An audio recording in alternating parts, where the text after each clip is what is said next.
Do you know the difference between a highway and an expressway? Or what rules change when you go from a regular road to a city street? If you're getting ready for your written driving test, this video will help you understand it easily and quickly. We're going to go over the types of roads, their speed limits, and everything you need to know to pass and drive safely. Let's start with B for Libre, the free car theory for everyone. Subscribe and help us keep creating free content for you. Let's talk about something super important for any driver. The types of roads. Have you ever wondered what the difference is between a highway and a freeway? Don't worry, because in this video, we're going to explain these concepts so you can drive safely. Let's get to it. Let's start with the most basic, the urban or built-up road. As the name suggests, this category includes all the roads that are within a town or city. Here we have streets, avenues, squares. Within built-up areas, the maximum speed, as a general rule, is 31 miles per hour, and the minimum, without a justified reason, is 15.5 miles per hour. Within this general rule, you must remember, on single-lane roads, the maximum speed will be 19 miles per hour. It will also be 19 miles per hour on two-way roads with a single lane in each direction. And what's special about urban or built-up roads? There's more traffic and it's more complicated to get around, and there are also many pedestrians, scooters, and cyclists. There are also more accidents in built-up areas than on interurban roads, although on interurban roads, they tend to be more serious. Now we're going to look at a slightly different type of road, the built-up section of an interurban road. Imagine that you are driving on a road that goes from one town to another, and suddenly, you enter a section that crosses a town. That is a built-up section of an interurban road. A built-up section is an interurban road that runs through urban land. In this case, all traffic rules of the urban area apply. You have to be very careful. Now we go from the slower urban roads to the interurban ones. Remember, interurban roads are outside built-up areas. Urban roads within built-up areas. Let's start with the fastest road, the highway. Signage on the highway. Signs on highways have a blue background and white letters. They include the letter A, which indicates that you are on a highway, followed by the name of the highway.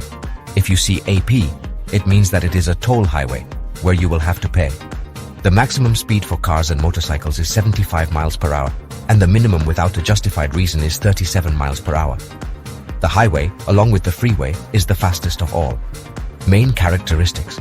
The highway has two roadways separated by a median that separates the two directions of traffic. It has no crossings at the same level. That is, there are no intersections. It also doesn't allow access to adjacent properties. It has specific signs to indicate that you are entering or exiting a highway. Our next stop is the freeway, similar to the highway, but with important differences. The maximum speed is 75 miles per hour, and the minimum is 37, same as on the highway. The curves can be sharper, there are no tolls, and they can have bus stops and limited access to adjacent properties. We continue our journey with the road for motor vehicles. As its name suggests, this road is specially made for motor vehicles to circulate. Cars, motorcycles, trucks, buses and mixed vehicles. For example, a bicycle will not be able to enter since it is a vehicle, but it does not have a motor and is not considered a motor vehicle. Also, a trailer is considered a vehicle but needs another vehicle to tow it, so it is not a motor vehicle either. Later, you will see what types of vehicles there are and what characteristics they have. Important for the theory test.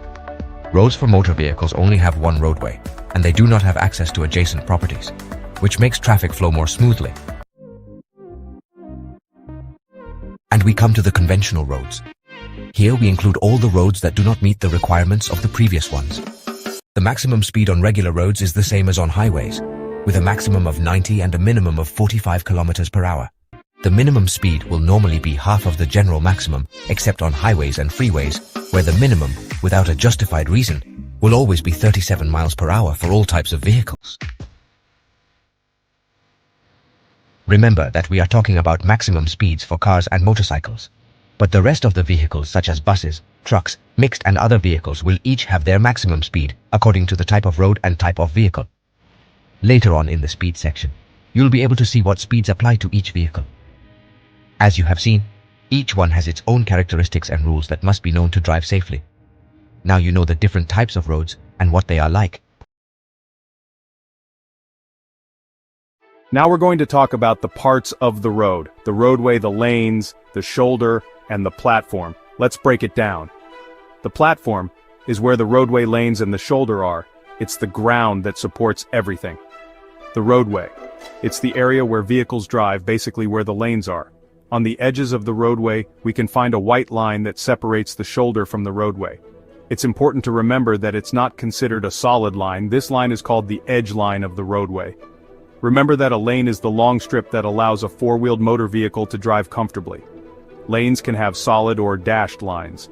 Dashed lines allow you to change lanes and change direction, but remember, using your turn signal doesn't give you priority to change lanes. You always have to yield to the car that is already in that lane. On the other hand, it is forbidden to cross solid lines. You only cross them to avoid an obstacle or a danger on the road, although you should drive in the right lane unless you need to overtake, or move to avoid an obstacle, then you must return to the right lane. Remember, in populated areas with dashed lines, you can use the lane that best suits your destination. Now let's talk about the shoulder. It's a space located on the edges of the road, meaning outside the roadway, and it's for certain vehicles to use, which we'll list next. If the shoulder is passable, only these will use it. Bicycles, mopeds, animal-drawn vehicles. Animals. Pedestrians. Vehicles for people with reduced mobility. Special vehicles not exceeding 3,500 kilograms. If the shoulder is not passable, they will drive on the right edge of the roadway. Of course, emergency vehicles can always use the shoulder. Important about the shoulder. On an interurban shoulder, as a rule, it is forbidden to stop, park, and drive except for the vehicles mentioned in the list above. However, if they tell us that the shoulder is not passable, then you can stop and park. You can also stop and park on the shoulder of a thoroughfare following urban rules. That is, as a general rule, you can stop and park on the shoulder of a thoroughfare, but if we find a specific sign that prohibits it, you cannot. What you can always do, regardless of the shoulder, is an emergency stop. Important. Do not confuse an emergency stop with a stop due to traffic conditions, such as a traffic jam or a traffic light. If the question asks if you can make a stop due to traffic conditions on the shoulder, the answer is no, only if it's an emergency. Abnormally reduced speed. Abnormally reduced speed means driving slower than the minimum speed. We can drive at an abnormally reduced speed for several justified reasons, such as slow traffic, a breakdown, road work, or weather conditions.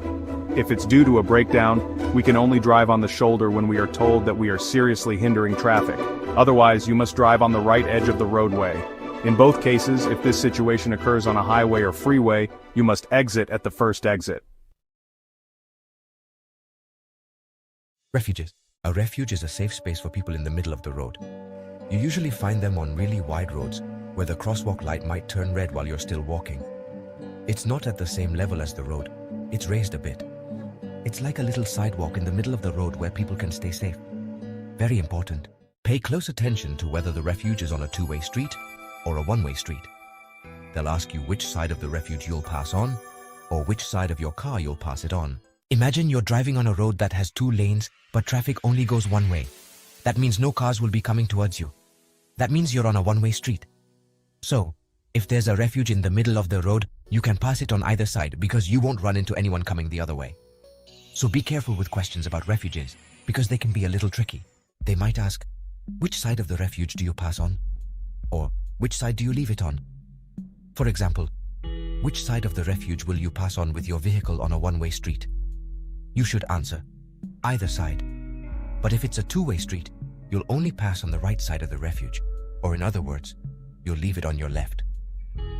This is because on two-way streets, other vehicles are coming towards you on the left side of the road. To sum it up, on two-way streets, we pass on the right side of the refuge, and on one-way streets, we can pass on either side. An islet is a traffic exclusion zone. Stopping, parking, and driving through are all prohibited. The only thing you can do is stop in case of an emergency. Remember that there are two types of stops: emergency stop. You are allowed to stop on the islet. Stop due to traffic circumstances. You cannot use the islet. In other words, a stop is something mandatory that the driver does not want. For example, returning on a Sunday after spending the weekend away, encountering a caravan on the highway, and being stopped. This is called a stop due to traffic circumstances. You can also stop at a red light, a stop sign, and so on. On the other hand, There is an emergency stop, that is, when the car has broken down or you have a flat tire. In this case, it would be an emergency stop, and you could make it on an islet. Very important for the exam test. You must differentiate well if the question is asking about a stop due to traffic circumstances or a stop due to an emergency. Finally, you must keep in mind that the islet may have a dashed outline. In this case, you can use it to change direction. That is, to turn. Emergency braking zone. The emergency braking zone is a space enabled on the side of the road intended for a vehicle that has problems with the brakes to be able to pull over and enter. Very important.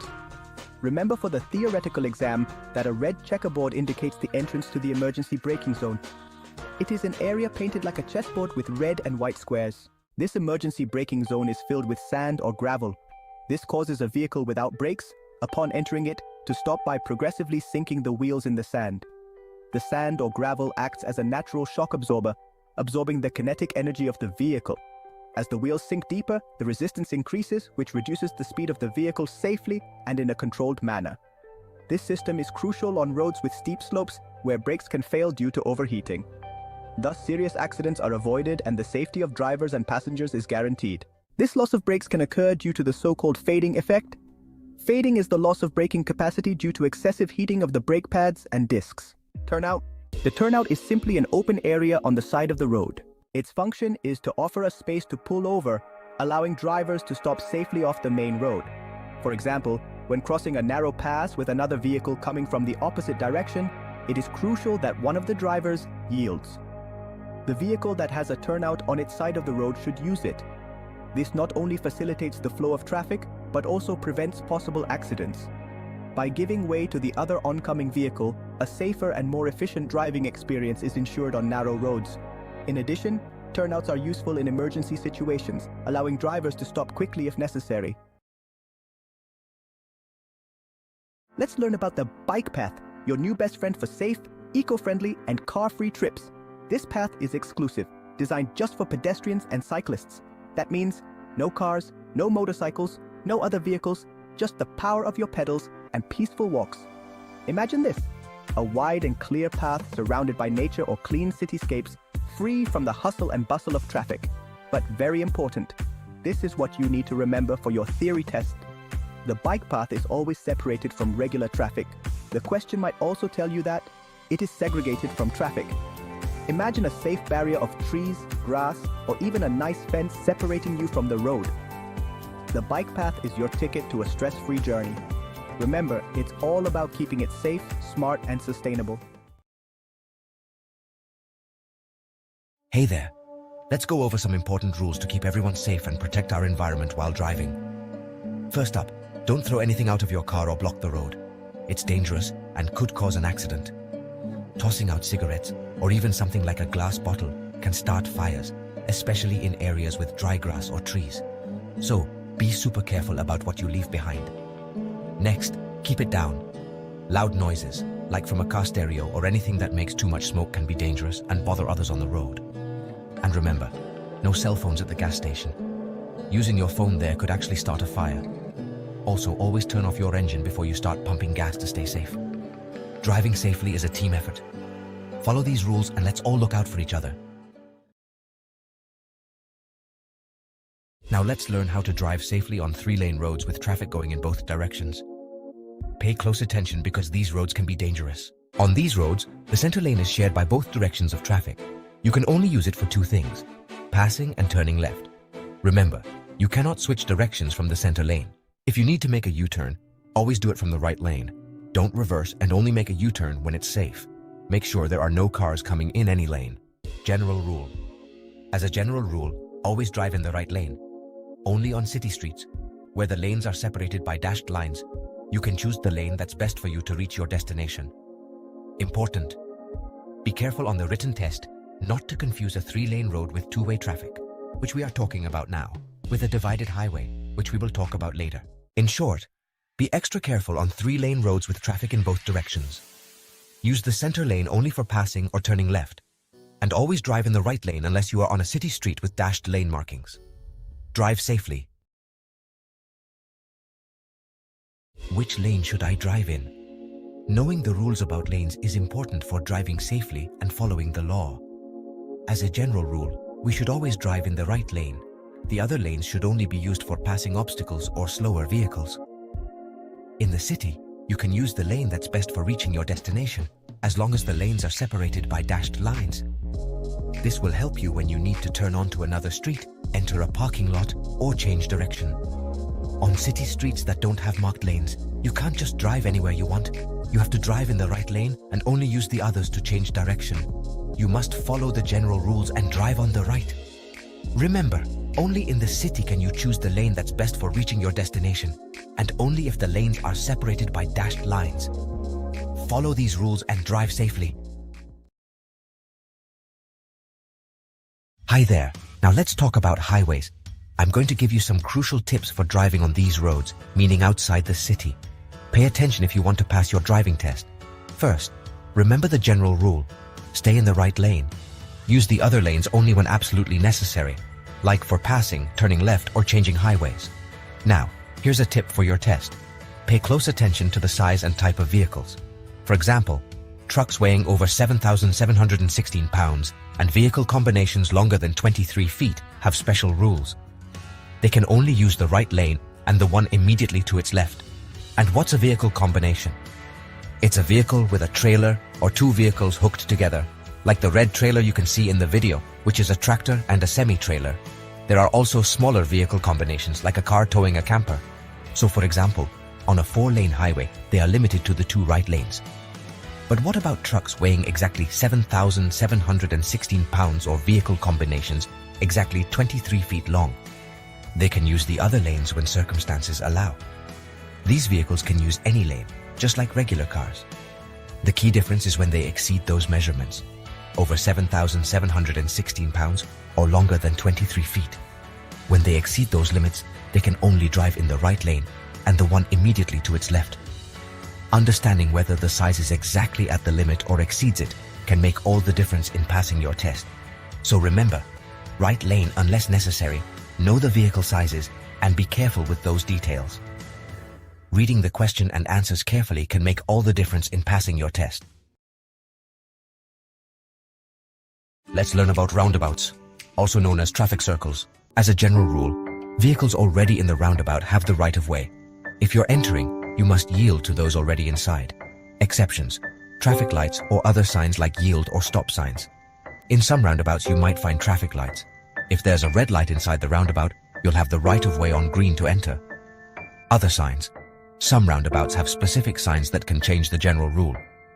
In short, the general rule says those inside have priority. However, signs and traffic lights overrule this general rule. Always follow specific signs. Entering the roundabout. Whenever possible, enter from the right lane. If you can't enter from the right lane, stay in your lane, always following traffic rules. Keep in mind that when you are approaching the roundabout, you must brake in advance and look to your left since the vehicles will come from your left side. And if there are no signs, you must yield to them since they are inside the roundabout. Driving inside the roundabout, don't change lanes suddenly. Be mindful of other vehicles, especially if you need to change lanes to exit. Exiting the roundabout. Never exit from the inner lanes. Before taking your exit, move to the right lane. This is key to avoid dangerous maneuvers and ensure smooth traffic flow. Key points to remember. Priority in the roundabout generally goes to those already inside, unless there are traffic lights or signs that say otherwise. To exit, get into the right lane ahead of time. Always follow the rules and specific signs. Highways and expressways. How do we enter and exit them? Entry. Entering a highway or expressway is always done using the acceleration lane. This lane is designed for you to reach a speed that allows you to safely merge into highway traffic, where vehicles usually travel at high speeds. There's no specific speed limit on the acceleration lane. You should reach the necessary speed according to the road conditions. Speed limits on highways and expressways. Maximum 120 kilometers per hour, 75 miles per hour. Minimum 60 kilometers per hour, 37 miles per hour. Therefore, on the acceleration lane, you must reach at least 60 kilometers per hour, 37 miles per hour, before merging, as long as conditions allow. What to do if you need to stop? If you need to stop to yield, always do so at the beginning of the acceleration lane. This is important because you'll need the lane space to accelerate again and enter safely. Never stop at the end of the lane, as you would be entering the highway at low speed, which poses a considerable risk. Entry summary: use the acceleration lane to reach an appropriate speed. If you stop, do it at the beginning of the lane and make sure to accelerate again before merging. Facilitating entry from within the highway. If you are driving on the highway and you see vehicles trying to merge from the acceleration lane, change lanes, if possible, and there are no vehicles to your left, to make it easier for them to enter. If you cannot change lanes because the highway is full, you have priority. In this case, vehicles trying to merge will have to slow down or stop if necessary. Exit. Exiting a highway or expressway must always be done using the deceleration lane. Important. You must enter the deceleration lane from the beginning, meaning that as soon as the lane opens, you enter and start braking. You must enter at the beginning so you don't run out of space to brake. This lane is designed to safely reduce speed before entering the new road. When to start braking? Start braking once you are inside the deceleration lane. Do not brake while driving on the highway, as this is dangerous for other vehicles. Important. This is a very common question on theory tests, and a reason for failure on the practical exam. Speed when exiting the highway or expressway.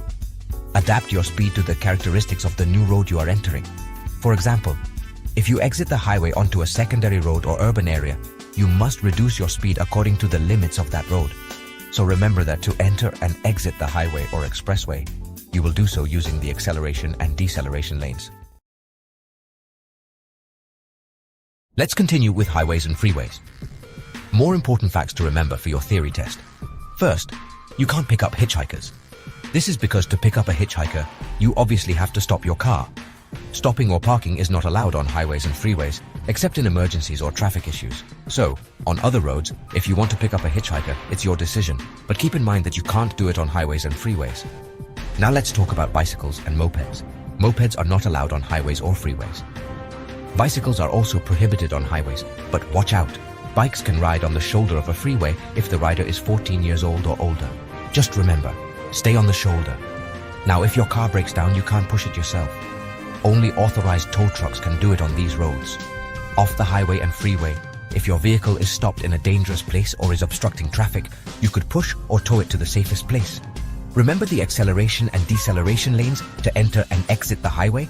Going faster or slower in these lanes than the traffic in the next lane is not considered overtaking.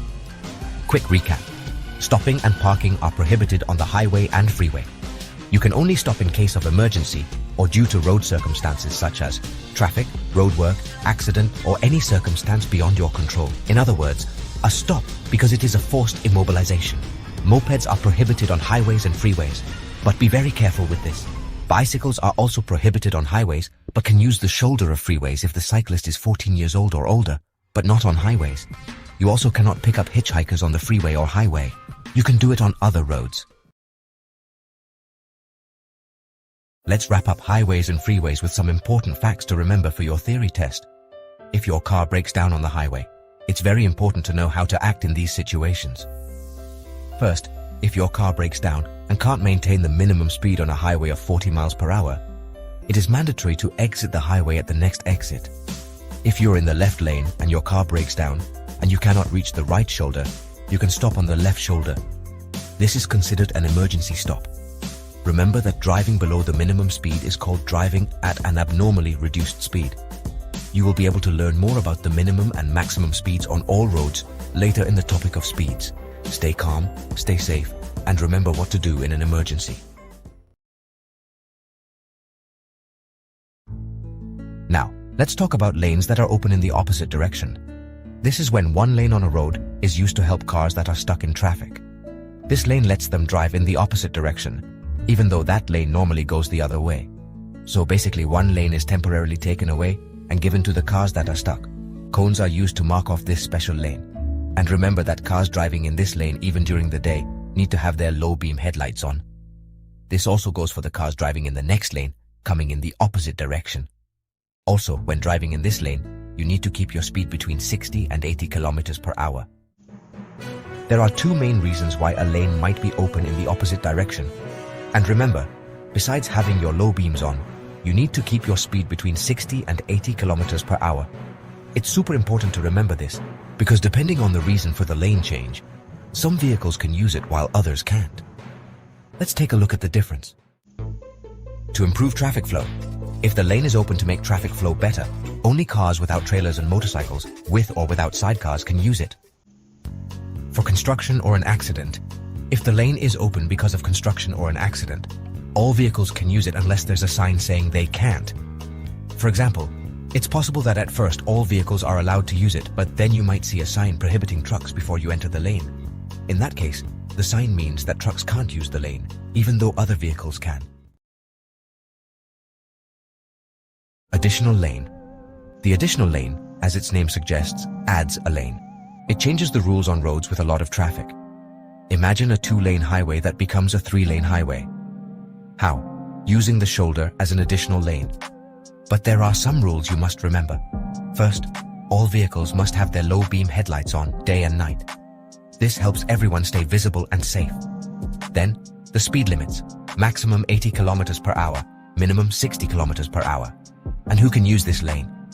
All vehicles can use the additional lane, except for vehicles that must use the shoulder since we've taken their spot. Remember, in the additional lane, the shoulders are key. They transform the road, making your trip smoother and faster. So the next time you see that additional lane open, you know what to do. In short, in the additional lane, we use the shoulder to get another lane. Important!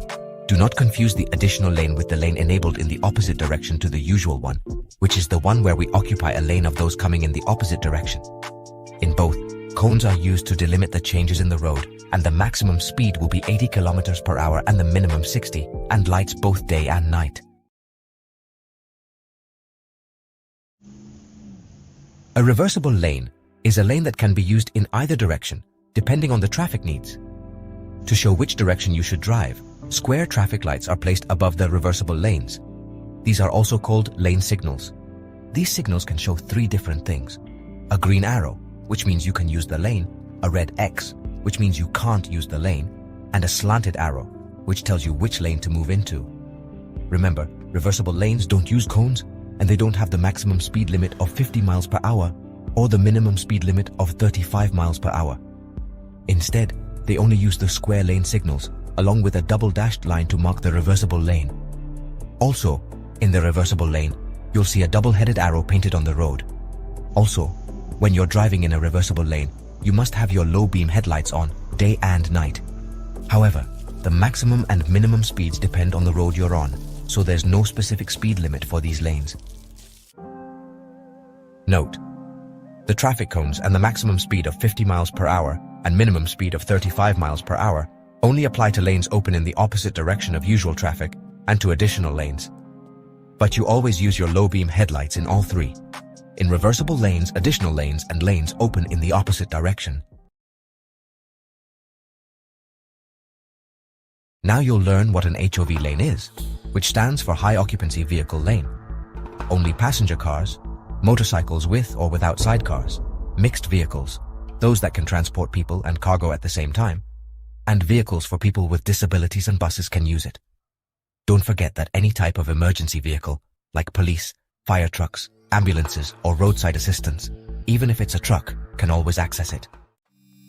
If the HOV lane is on a highway or freeway, the maximum speed will be 75 miles per hour, unless there is a sign that indicates a different maximum speed. Keep in mind that vehicles for people with reduced mobility that display a disabled placard and buses can always enter, regardless of the number of people traveling inside. These lanes are designed to encourage full occupancy of vehicles. There is usually less traffic in the HOV lane, but only vehicles that meet the minimum number of occupants indicated before entering can access it. For example, if you see a sign before entering the lane that says HOV2, only vehicles with 2 or more people and motorcycles with or without sidecars can enter. Important: cargo vehicles, such as trucks, can never access the HOV lane. However, be careful with questions related to fire trucks. In this case, as it is a priority vehicle, it can enter. In fact, any priority vehicle, such as police, fire trucks, ambulances, even roadside assistance tow trucks, can always access the HOV lane.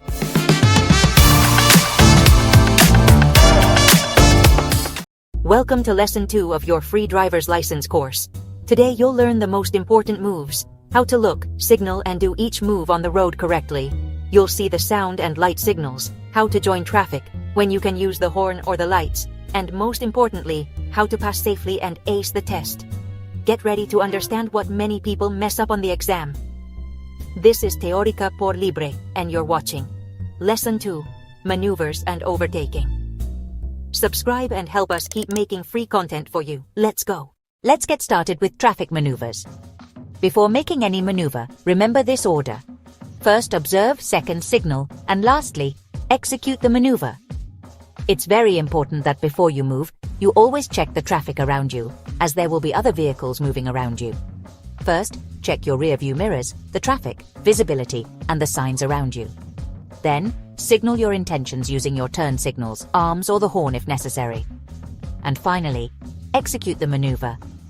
We have two types of signals to indicate the maneuvers we want to make: visual signals and audible signals. Let's start with the audible signals. A police officer can give us audible signals with a whistle.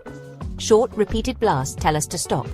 Long blasts indicate that you can start moving again.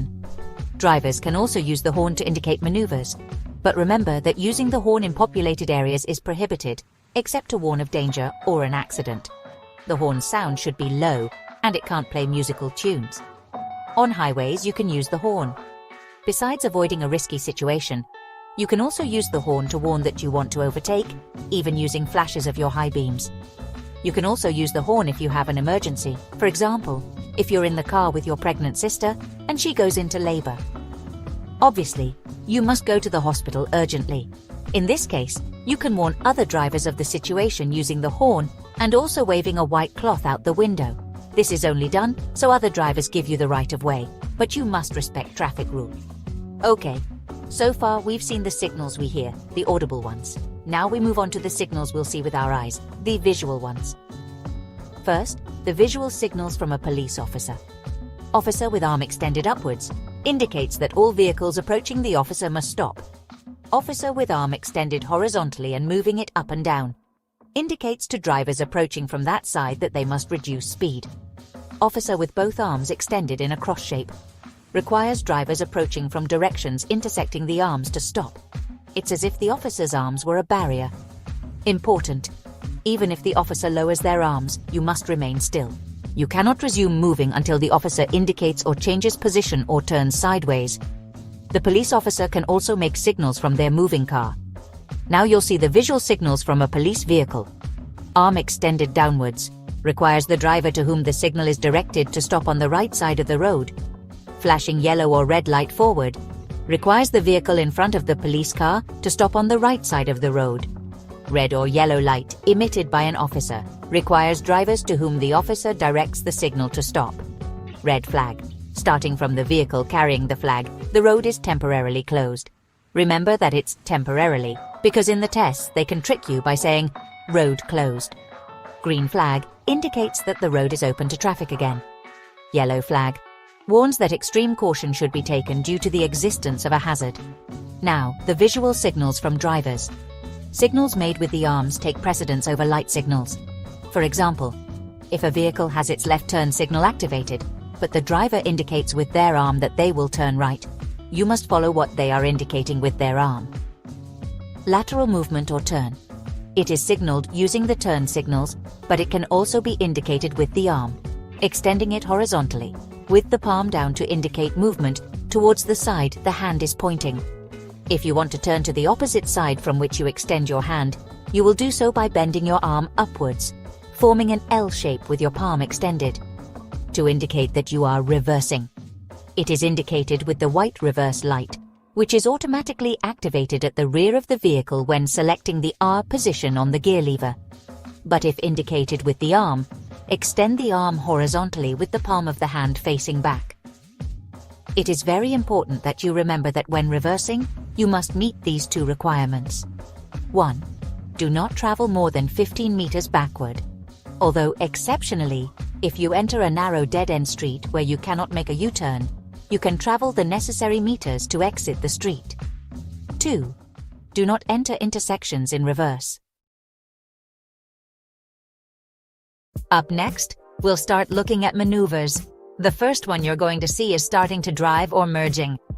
When we start driving or merge into traffic, The one merging, as a general rule, must yield. Next, you'll see some examples. When you're parked and want to merge into traffic, you must wait until there's no one coming. Also, if you're on an unpaved road and want to merge onto a paved road, you must yield to those driving on the paved road. When merging onto the highway, you must also yield. If you're going to enter the bus lane through the dashed line section to change direction, if you see the bus coming, you must let it pass and then merge into its lane. Regarding merging, remember this fact. To merge from a garage, a parking lot, or a building, you can do it in reverse. For example, when we park in a battery facing the curb, when leaving the parking space, we do it in reverse and we must exercise extreme caution, since we cannot see the approaching vehicles well. Regarding the rule, as always, there are exceptions. So, as a general rule, the one who merges must yield, but be careful with this. Only in urban areas. If a bus is pulling out from its stop, we must reduce speed, and if necessary stop to facilitate its merging. However, if the bus wants to merge from a stop located on an interurban road, that is, outside an urban area, it will not have priority to enter. In this case, we will only facilitate its merging as much as possible, but it is not necessary to stop for the bus to enter.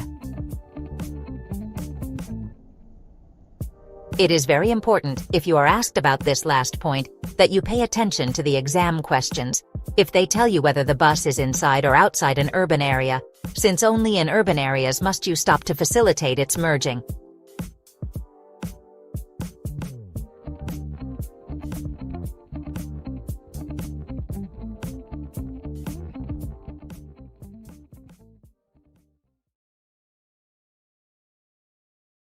Changing lanes. First, check your surroundings using your mirrors and turning your head to look out the windows. Make sure there isn't a solid line. Once you've checked, you should signal, mainly with your turn signals.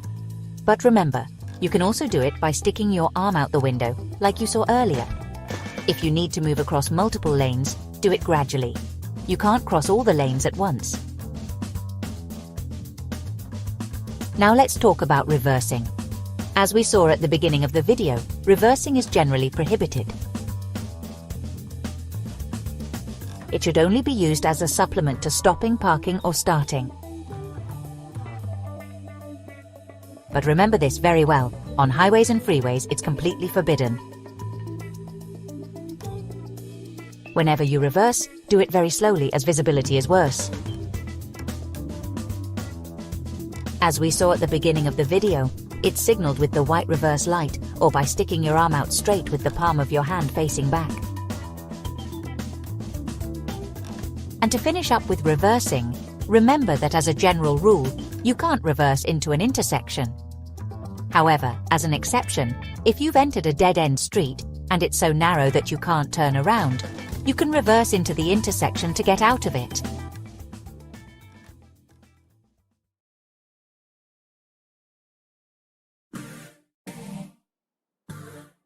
Overtaking two-wheeled vehicles, pedestrians, animals, and animal-drawn vehicles.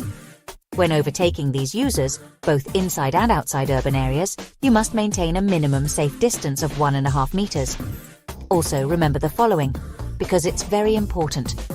Even if you're on a stretch of road where overtaking is prohibited, you can still overtake, leaving the 1.5 meters, even if you have to cross a solid line and invade the opposite lane, except with motorcycles.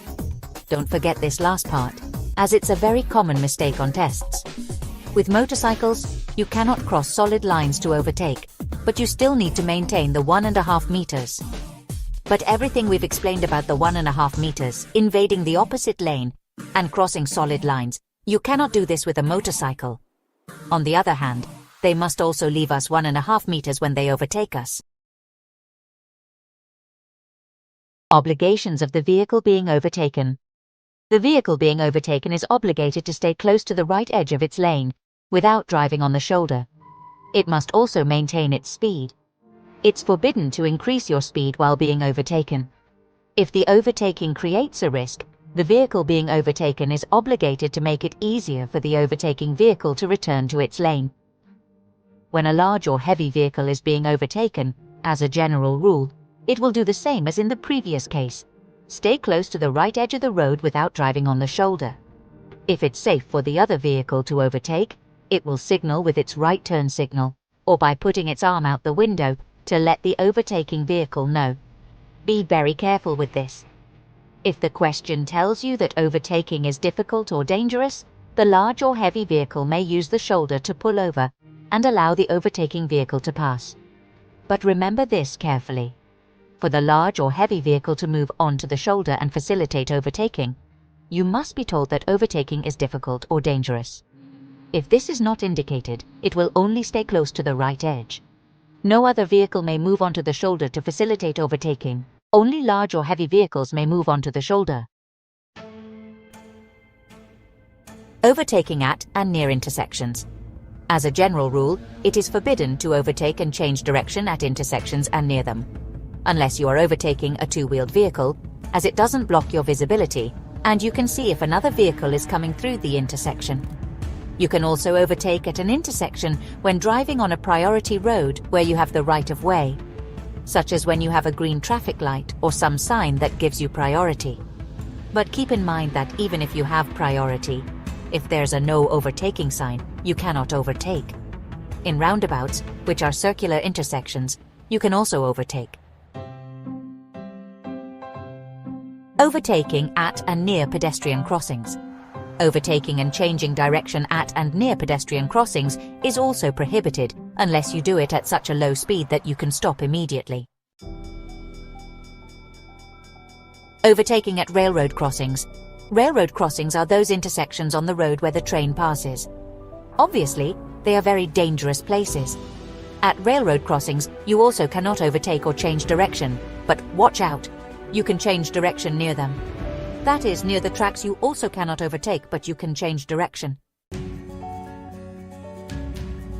Curves and changes in elevation. You can overtake on curves and changes in elevation. But if we are told they have limited visibility, you cannot overtake unless the road is one way. In this case, it doesn't matter if you don't have visibility because no one is coming from the opposite direction. You must also maintain a safe distance.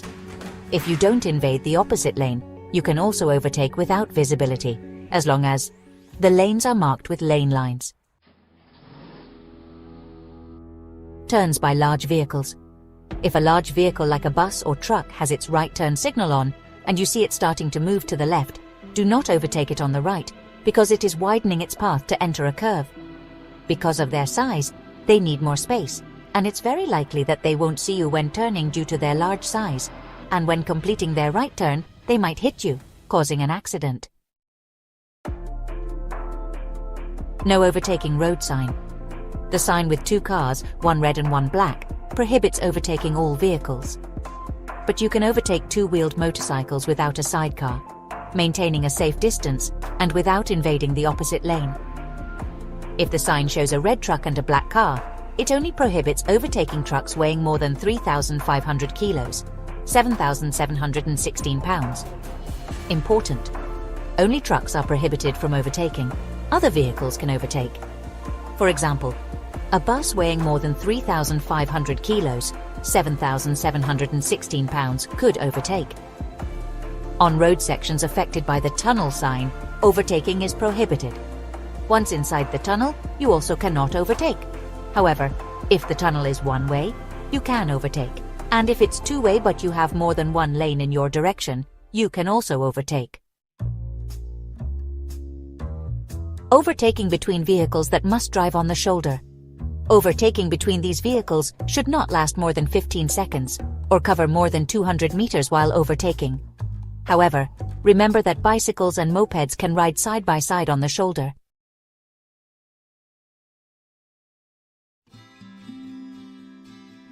Changing direction, or as it's commonly called turning, is when we leave the road we're on to join another.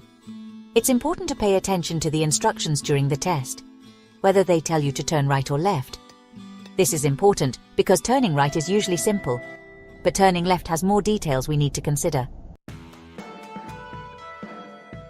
Turning right. To turn right, as with any maneuver, we must 1. Check our surroundings. Make sure the conditions are safe and there are no signs prohibiting the turn. 2. Position ourselves correctly. position yourself on the right side of the road. And 3. Merge properly. When entering the new road, do so directly into its right lane. Turning left. We'll start with left turns on one-way streets. In this case, we'll position ourselves on the left side of the road. Turning left on two-way streets. To turn left on a two-way street, follow these steps. 1. Starting position. Position yourself in the center of the road without crossing the center line or the imaginary center line. 2. Caution. Be careful of oncoming vehicles. 3. Make the turn. When turning, leave the imaginary center of the intersection to the left of your vehicle. For example, if two vehicles want to turn left on a two-way street and both leave the center of the intersection to their left, they can turn simultaneously without interfering with each other. If you see a vehicle approaching from the right while making the turn, you must yield. 4. Final position.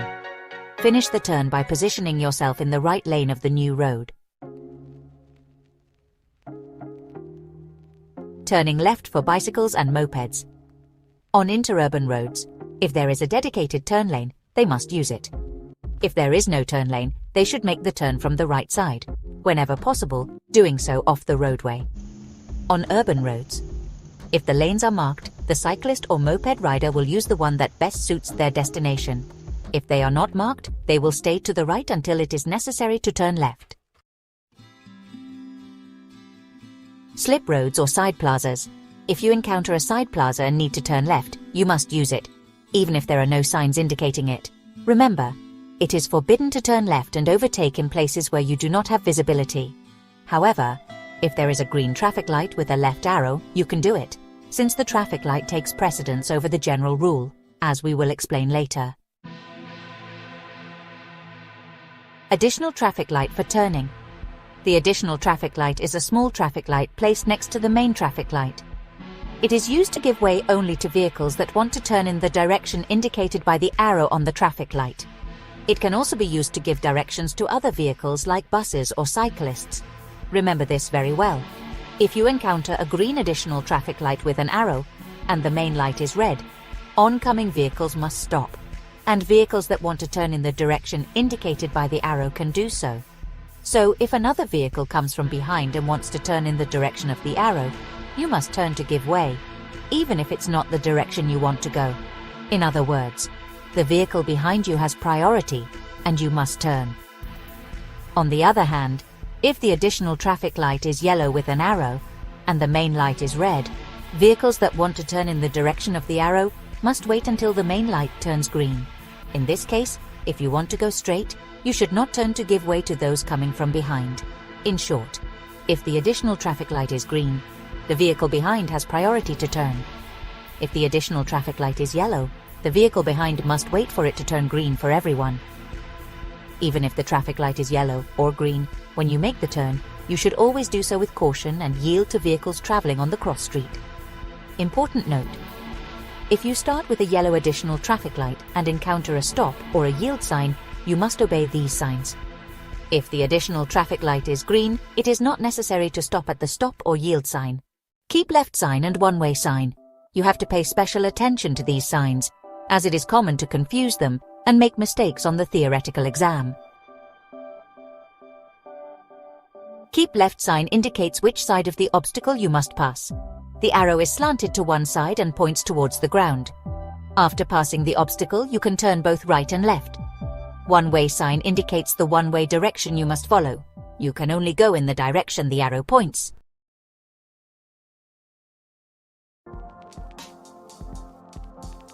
Let's continue with changing direction. Changing direction is a 180-degree turn, meaning we continue on the same road, but in the opposite direction. You should keep in mind that, as a general rule, you cannot reverse to make a U-turn. Signal with your left turn signal and position yourself in the center of the road to begin the U-turn. Pay attention. If the test question states that we are obstructing other vehicles, we should position ourselves on the right side if possible off the roadway, and when no one is coming, begin the U-turn. Remember that it is forbidden to change direction on or near pedestrian crossings, just like at railroad crossings. However, at railroad crossings, you can change direction near them. Remember this very well. At railroad crossings, you can change direction nearby. At intersections, you also cannot change direction unless you have the right of way, and there is no sign prohibiting it. Be careful with these two signs, as they can cause confusion on the tests. No left turn sign. With this sign, you can neither turn left nor change direction. No U-turn sign. When you see this sign, you can turn left, as it only prohibits changing direction. Remember that a U-turn involves 2 consecutive left turns. Therefore, this sign only prohibits the second turn. Specific places where it is forbidden to change direction. When we don't have visibility, also not on highways or expressways, unless you do it at a different level. For example, using an overpass or underpass that crosses the highway, in tunnels and underpasses, in sections of road affected by the tunnel sign. Stopping, parking and halting.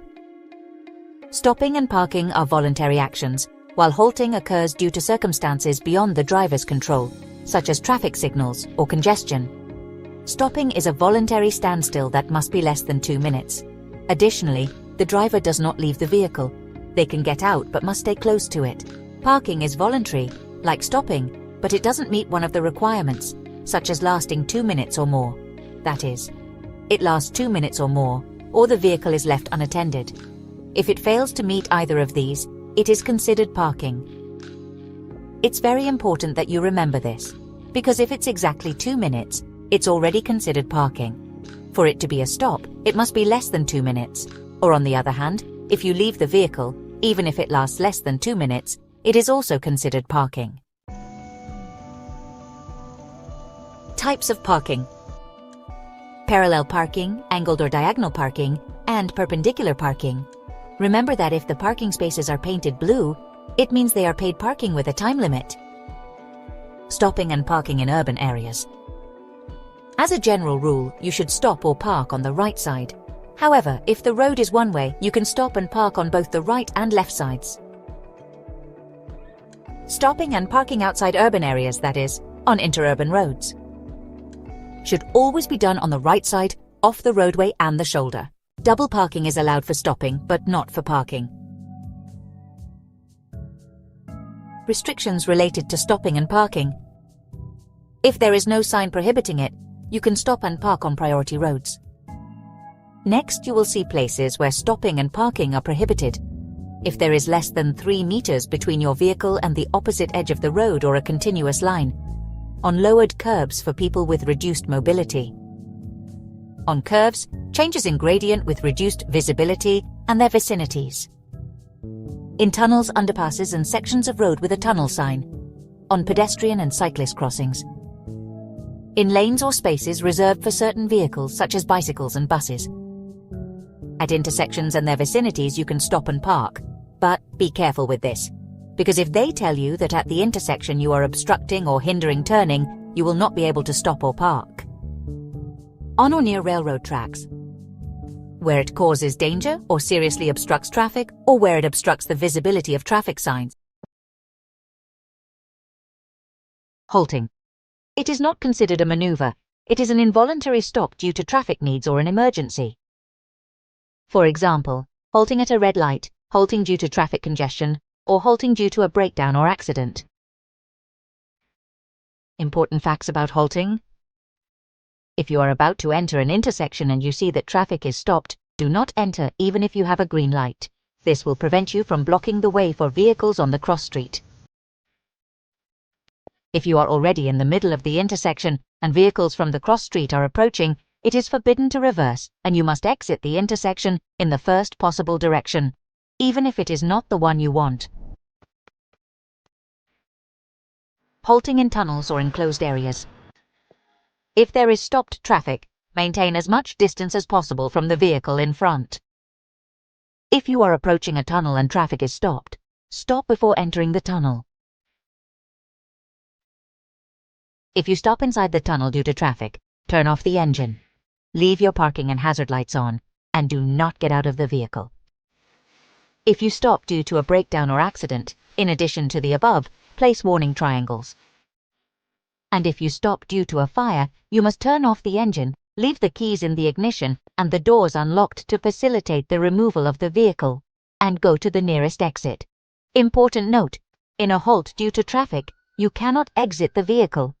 But in a halt due to an emergency or fire, you can get out.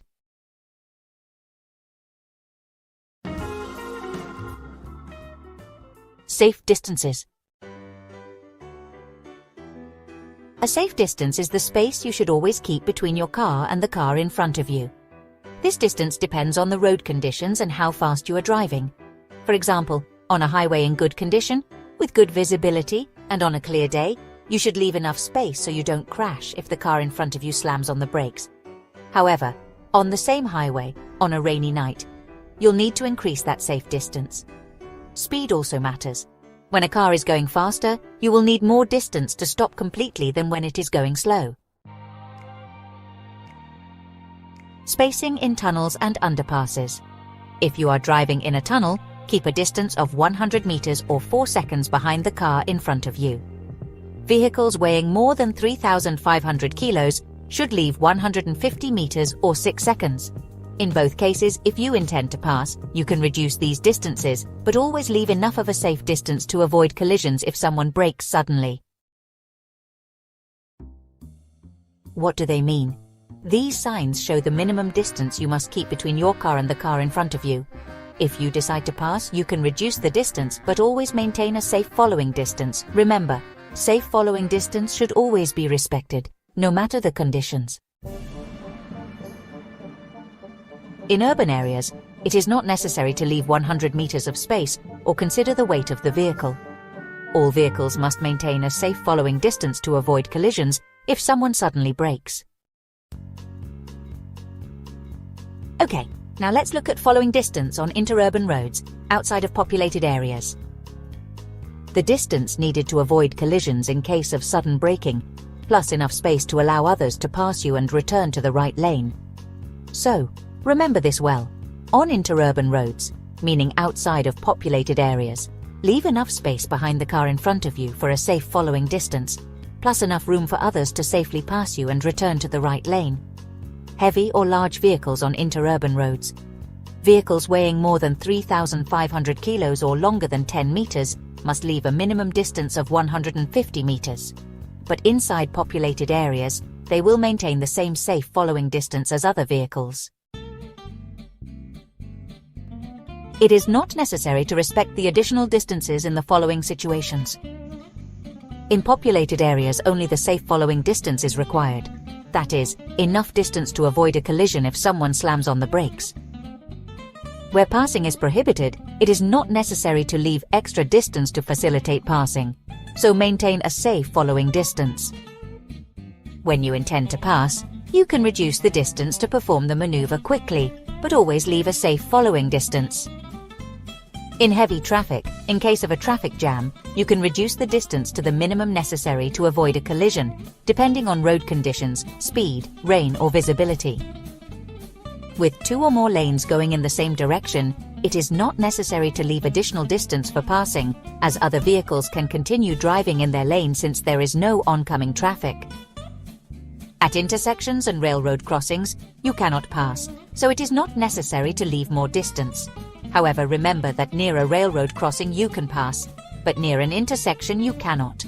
Important note: at intersections considered preferential, that is, signaled with a green light, a priority sign, or a yield stop sign for other vehicles, you must leave a safe following distance and enough space for other vehicles to pass you and return to the right lane. Factors that affect safe following distance. The circumstances.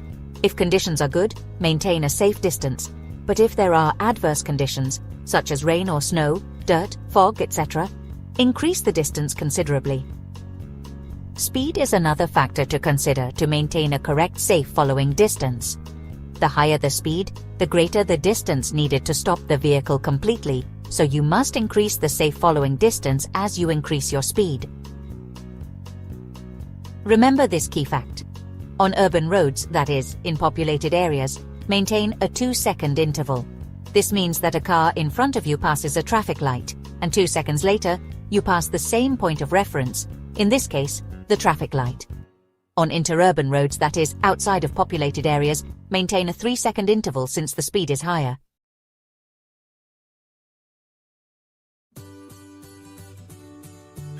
Let's keep going and start with the warning triangles. Important. Since the 1st of July 2023, they are not mandatory on highways and motorways. However, they are still mandatory on secondary roads, although you can replace them with the V16 signal. It is important to bear in mind that, from the 1st of January 2026, all drivers must have replaced the triangles with the V16 light signal. The V16 signal is a flashing yellow or orange light that you can place on top of the car so that you can be seen. It can be used as a replacement for the triangles from the 1st of July 2021. So, until the 31st of December 2025, it is mandatory to carry 2 triangles or a flashing yellow V16 light. Both must be approved. When to use the triangles or the V16 signal. They must be used when we suffer a breakdown, accident, or are an obstacle on the road. In addition to the triangles or the V16 signal, the emergency lights must be activated. If it is night or there are adverse weather conditions, the position lights must also be switched on. How to place the warning triangles. When placing the triangles, the first thing you should know is whether the road is one-way or two-way. Triangles on a one-way road. On one-way roads, a single triangle is placed behind your vehicle, as there are no vehicles approaching us from ahead. It should be placed 50 meters from the vehicle and must be visible at 100 meters. Triangles on two-way roads. In this case, vehicles approach us from both the front and behind, so we must use one triangle in front and one behind, both 50 meters from the vehicle and visible at 100 meters. Pay attention to the following, as it can lead to test failures. If they tell you that you are on a two-way road, but with more than 3 lanes, you only have to put a triangle behind. If they tell you about a 3-lane two-way road, it is one in which the center lane was used for overtaking and turning left.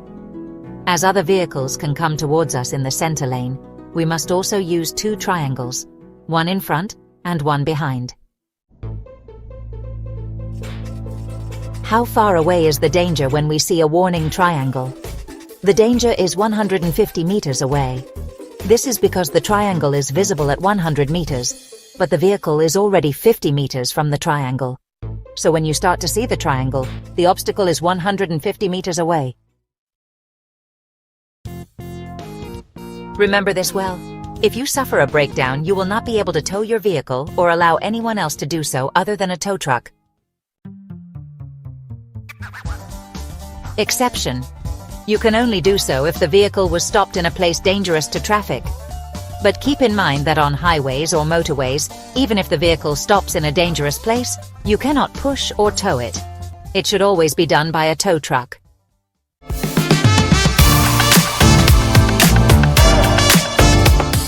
Did you know that a simple 7% slope can become a real danger if you don't know how to handle it?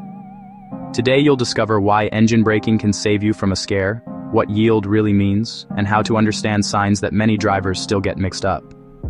Plus, you'll learn who has the right of way in situations that seem obvious, but aren't. Get ready, because this lesson will clear up key concepts for your written and practical driving tests, and also for real life behind the wheel. Here we go. Lesson 3 of B por Libre's free driving theory course begins now. Subscribe to help us keep creating free content so you can pass on your first try. Now be careful with slopes. Remember this number, 7%, because a slope with a 7% incline or more is already considered dangerous. And if in addition to being dangerous it's a long slope, you must use engine braking, that is, low gears, which will help you slow down the vehicle along with the brakes. This way you will avoid brake fade. As we saw earlier, brake fade is the loss of braking power due to overheating of the brakes.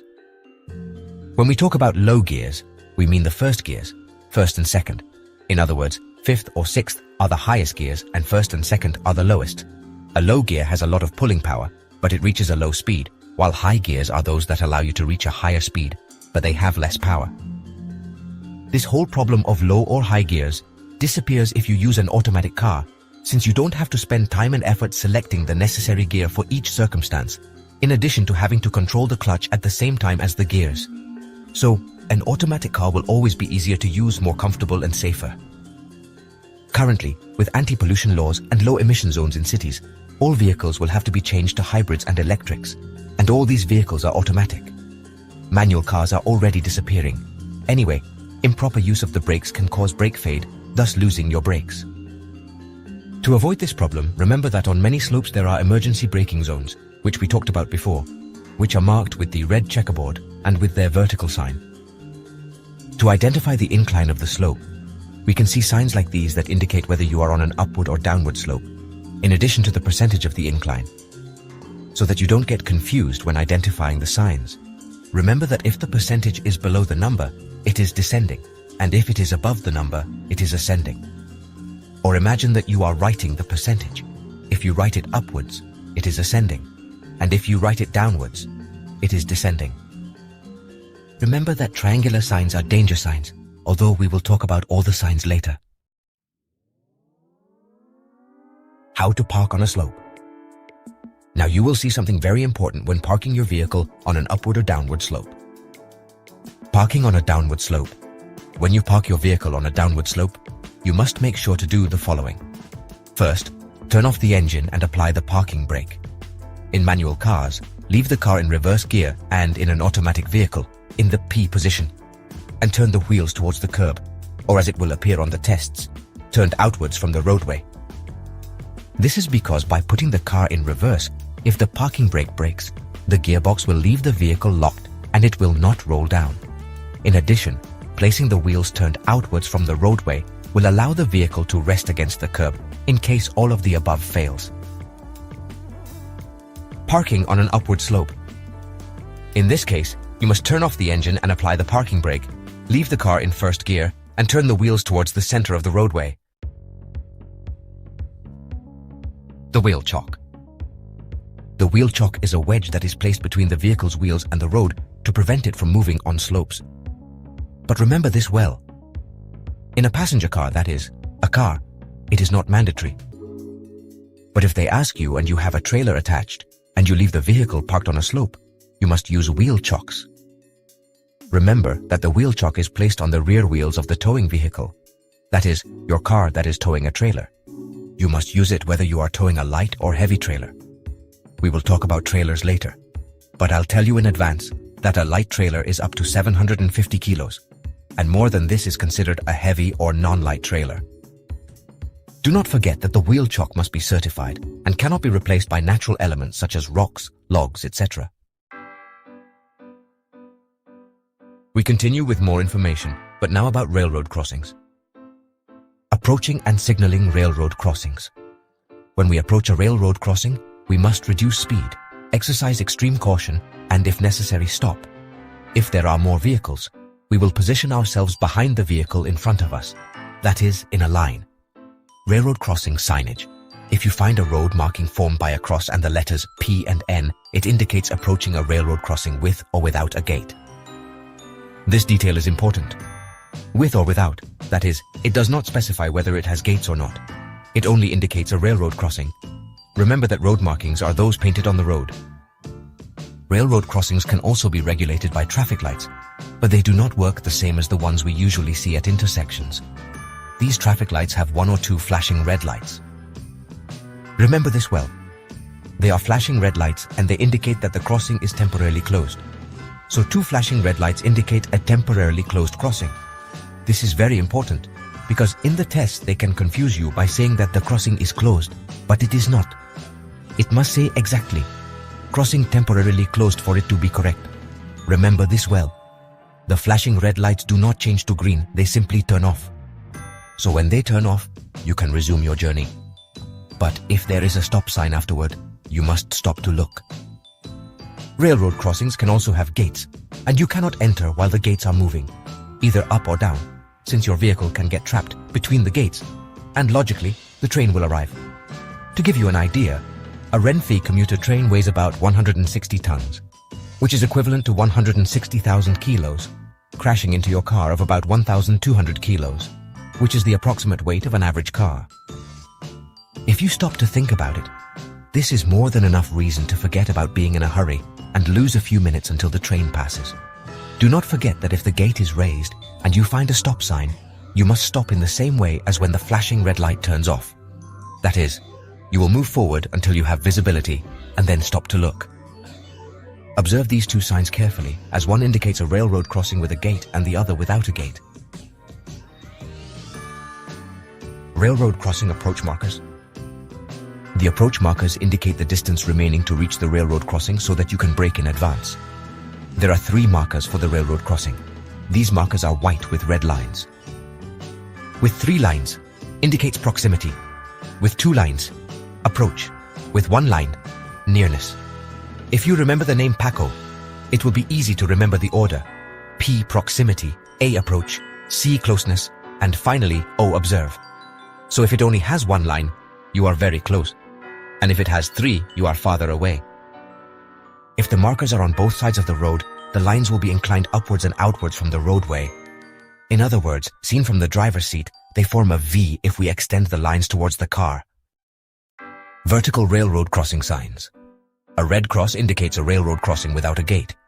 2 crosses, without a gate and with more than 1 track. There are also these vertical danger signs that tell you whether the railroad crossing has gates or not. If only the train appears, it's a crossing without gates, and the one with a fence has gates. They are danger signs because they are triangular, white, and red. Once the situation has been observed, if there is no danger, we will cross as soon as possible and without delay. And if for any reason our vehicle becomes immobilized at a railroad crossing, we must abandon it and signal our situation to train engineers and drivers.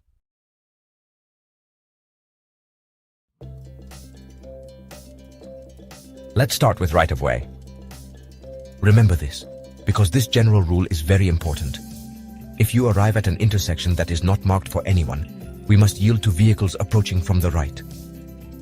So, when approaching an intersection without priority, we must slow down, exercise extreme caution, and if we see a vehicle approaching from the right, we will let it pass. This sign tells you that you are arriving at an intersection without priority, so you must yield to vehicles on the right. Also, if in the test questions they tell you that visibility is not good, the maximum speed to reach the intersection will be 50 kilometers per hour. So if you see an image like this, in which a vehicle wants to overtake another, you must answer that it cannot overtake, because that intersection is not preferential. As we discussed earlier, at intersections and their surroundings, it is forbidden to overtake and change direction, except if the intersection is classified as preferential. That is to say, for example, at an intersection where you have a green light, you can overtake. You can also get confused in the exam with the following. The fact of driving on a larger road does not give priority over another that comes from a narrower or smaller road. This is confusing because in the image, they can put you on a very wide road, and on the right side, a vehicle appears that wants to leave a small street or alley. So the one on the small street, if there is no signage, will have priority to enter before those on the larger road. So as you can see in the image, the white vehicle must yield to the red one. If the intersection is a priority for you, it is not necessary to reduce speed. The signs you are seeing are signs that give us priority. So if you see any of these signs, you have priority, which means that others will give way to you. The vehicle traveling on a paved road will have preference over another vehicle that leaves an unpaved road, even if it leaves from the right. The fact of going on an unpaved road takes away the priority. What we must do is facilitate their incorporation if possible.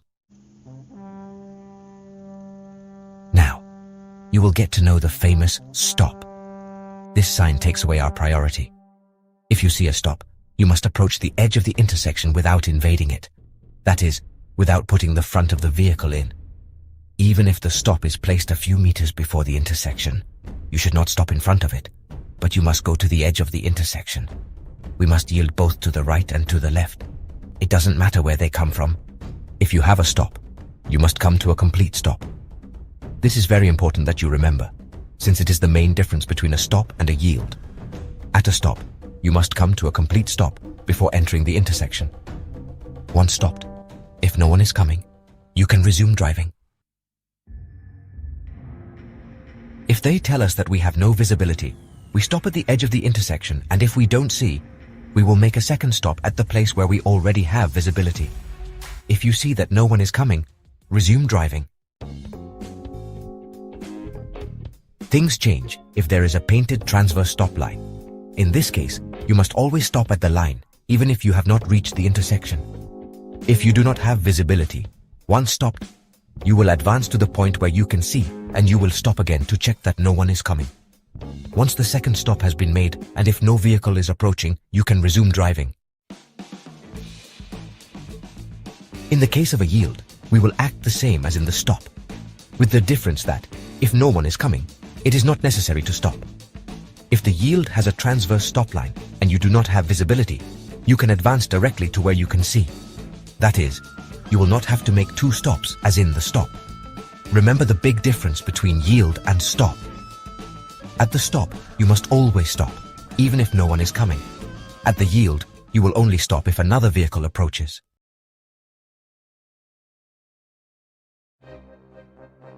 Now watch out for this. You might find signs on both sides of the road or just on one.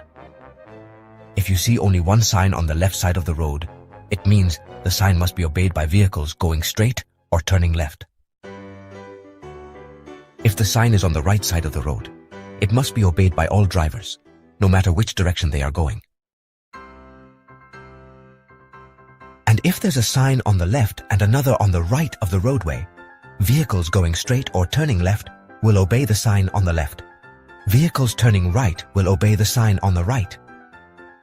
So, look carefully at where the sign is placed, because depending on where it is, you'll have to think about which direction you're going to take to obey one sign or the other. What happens if you turn onto a street and you find pedestrians, animals, or cyclists crossing? Well, you must yield to them. That's right. If you change direction and find pedestrians, animals, or cyclists crossing the street, they have the right of way, even if there is no pedestrian or cyclist crossing. But remember, this only happens when changing direction. A pedestrian, for example, does not have priority to cross the road wherever they want. They must do so at a pedestrian crossing. Riding animal and animal-drawn vehicle. It's important to differentiate between a riding animal and an animal-drawn vehicle. This is important because the animal-drawn vehicle, as its name suggests, is a vehicle. So traffic laws apply to it like any other vehicle, which is not the case for a riding animal. This means that, if you're driving, you come to an intersection, and you find an animal-drawn vehicle coming from your right, you must yield, just like the general rule indicates. The same applies if you have a yield or a stop sign, or any other sign. But in the case of a riding animal, it is not necessary to yield. Entering a paved road from an unpaved road. If we are leaving an unpaved road and want to enter a paved one, we will not yield to animals, pedestrians, cyclists, animal-drawn vehicles, and other users who must travel on the shoulder. But if the road we are entering has a shoulder, we must yield to them, since they are traveling in their space and we are the ones invading it. So we must wait for them to pass first. Vehicles that run on rails. As a general rule, we must yield to them whether they are approaching from the right or the left. Remember that the general rule is the basis of everything, but above the rule are the traffic signs, which have a higher hierarchy. This means that, although the general rule tells us that we must yield to vehicles running on rails, if we have a green light, we will have priority over them. Intersection with cyclists. If the cyclists are coming from the right, we must yield to them. If they are coming from the left, they will yield to us. If they are riding in a group, once the first cyclist has entered the intersection, we will let the whole group pass. Danger from domestic or wild animals. There are two signs that indicate danger due to the possible appearance of animals on the road. These signs only warn us to be careful, but they do not imply that we must yield to them. The one with the cow indicates danger due to the presence of domestic animals, such as those from farms or that graze near the road. The one with the jumping deer indicates danger due to the possible appearance of wild animals on the road. Now, remember this word, Canada, Drover's Road. If we come across the domestic animal sign accompanied by an additional panel with the word Canada, then the animals will have the right of way. Where do pedestrians have the right of way? When they are walking on the sidewalks. School children walking in lines. On the shoulders of interurban roads.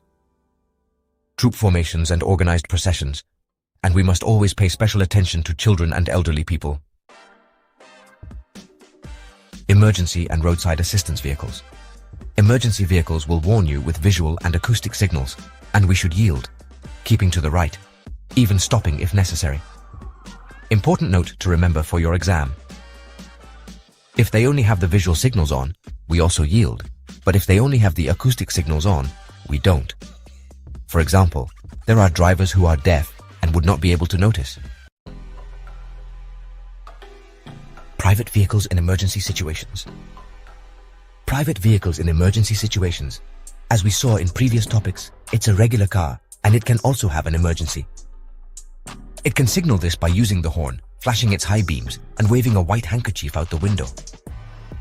But remember that it must respect traffic laws, but other drivers must yield and even stop.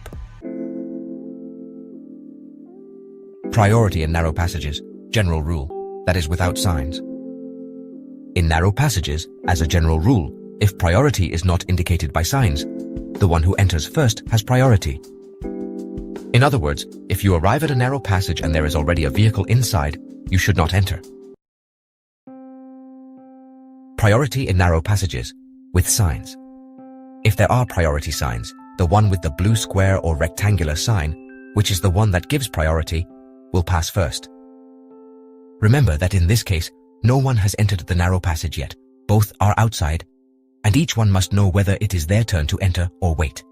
These signs are the ones that give or take away priority. The round red and white signs, remember, are prohibition signs.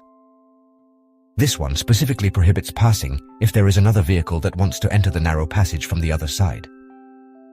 The blue square signs are informative, and this one informs you that you can go first. Narrow passages on a slope. If the narrow passage is on a slope, the vehicle going uphill has priority, unless there is a turnout.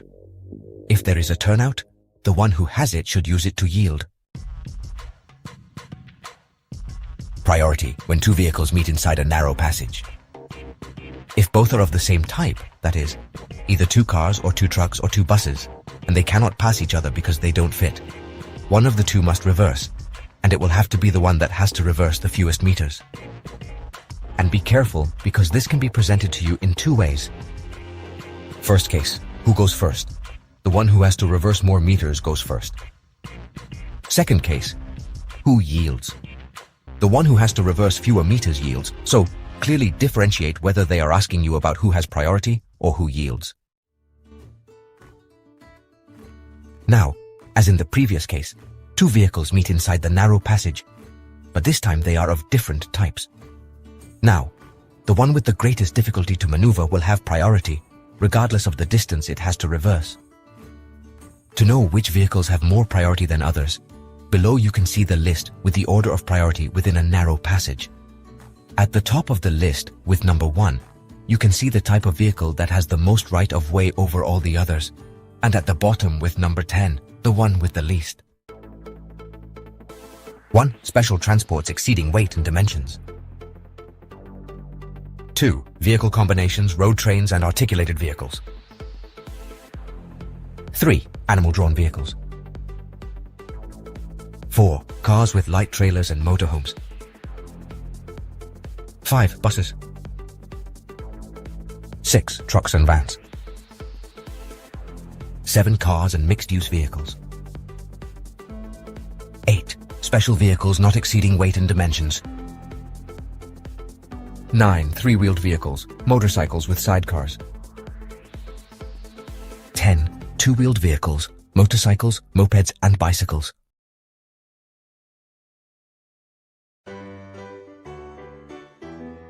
Next, you'll see some definitions you need to know for your exam.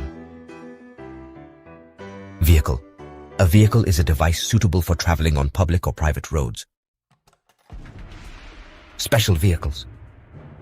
Special vehicles, just as their name suggests, are made for a specific function. They are divided into 3 types. Agricultural special vehicles, used in fields and farms, such as tractors, trailers, and harvesters. Construction special vehicles. It's common to see them in construction, like excavators and road rollers. Service special vehicles, intended for cleaning or maintenance, such as street sweepers or snow plows.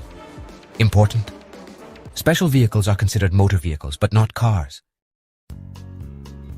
On the other hand, there are other vehicles that are not considered cars, like trams and mopeds, just like a bicycle, or as they call it in the tests, a cycle, or PMVs. Personal mobility vehicles, like scooters. These are also vehicles, but not cars. Moped. A moped is a vehicle whose engine does not exceed 50 cubic centimeters, and its maximum speed is 45 kilometers per hour. They have a yellow license plate, and you need an AM permit to drive it. Motorcycle. Unlike the moped, its engine exceeds 50 cubic centimeters and can go over 45 kilometers per hour. Now it's the passenger car's turn. And what is a passenger car? It's the everyday car. It's intended for transporting people. To drive a passenger car, you need a B permit. It has at least 4 wheels and a maximum of 9 seats, including the driver's, which means 8 passengers. Don't forget this because it's often confused on the tests. Pay close attention to whether they ask you how many seats a passenger car has or how many passengers a passenger car can carry. Mixed-use adaptable vehicle. It can transport people and goods. It has folding or removable seats. It's driven with a B permit if its maximum authorized mass is up to 3,500 kilograms. Trailers. There are 2 types of trailers, light and heavy. The light trailer has a maximum authorized mass of up to 750 kilograms and doesn't have its own insurance policy since it's added to the towing vehicle's insurance. The heavy trailer has a maximum authorized mass greater than 750 kilograms and needs its own insurance. And remember that it is forbidden to transport people in trailers. Van. The van is a motor vehicle intended for transporting goods with a maximum authorized mass of up to 3,500 kilograms. It can have the cargo space and passengers in the same compartment or separated, depending on the model. The important thing is that its maximum authorized mass does not exceed 3,500 kilograms. Truck. It is a motor vehicle made exclusively for the transport of goods, with a maximum authorized mass greater than 3,500 kilograms, and it always has the cab separated from the cargo space. Trucks can also be rigid or articulated.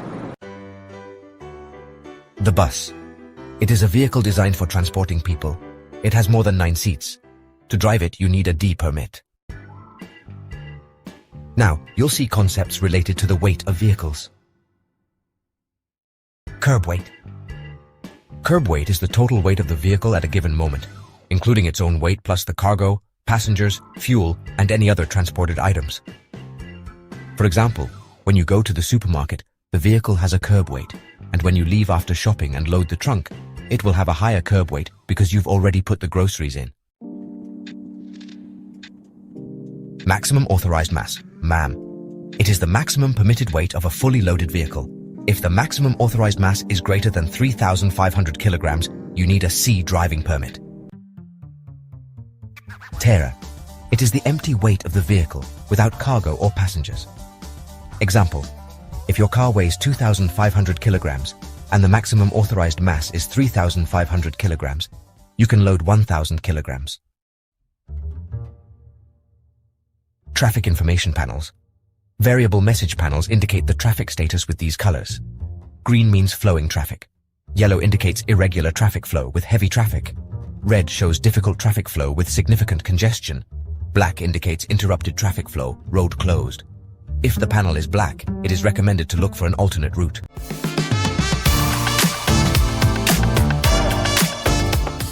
Did you know that just a small increase in speed can change everything?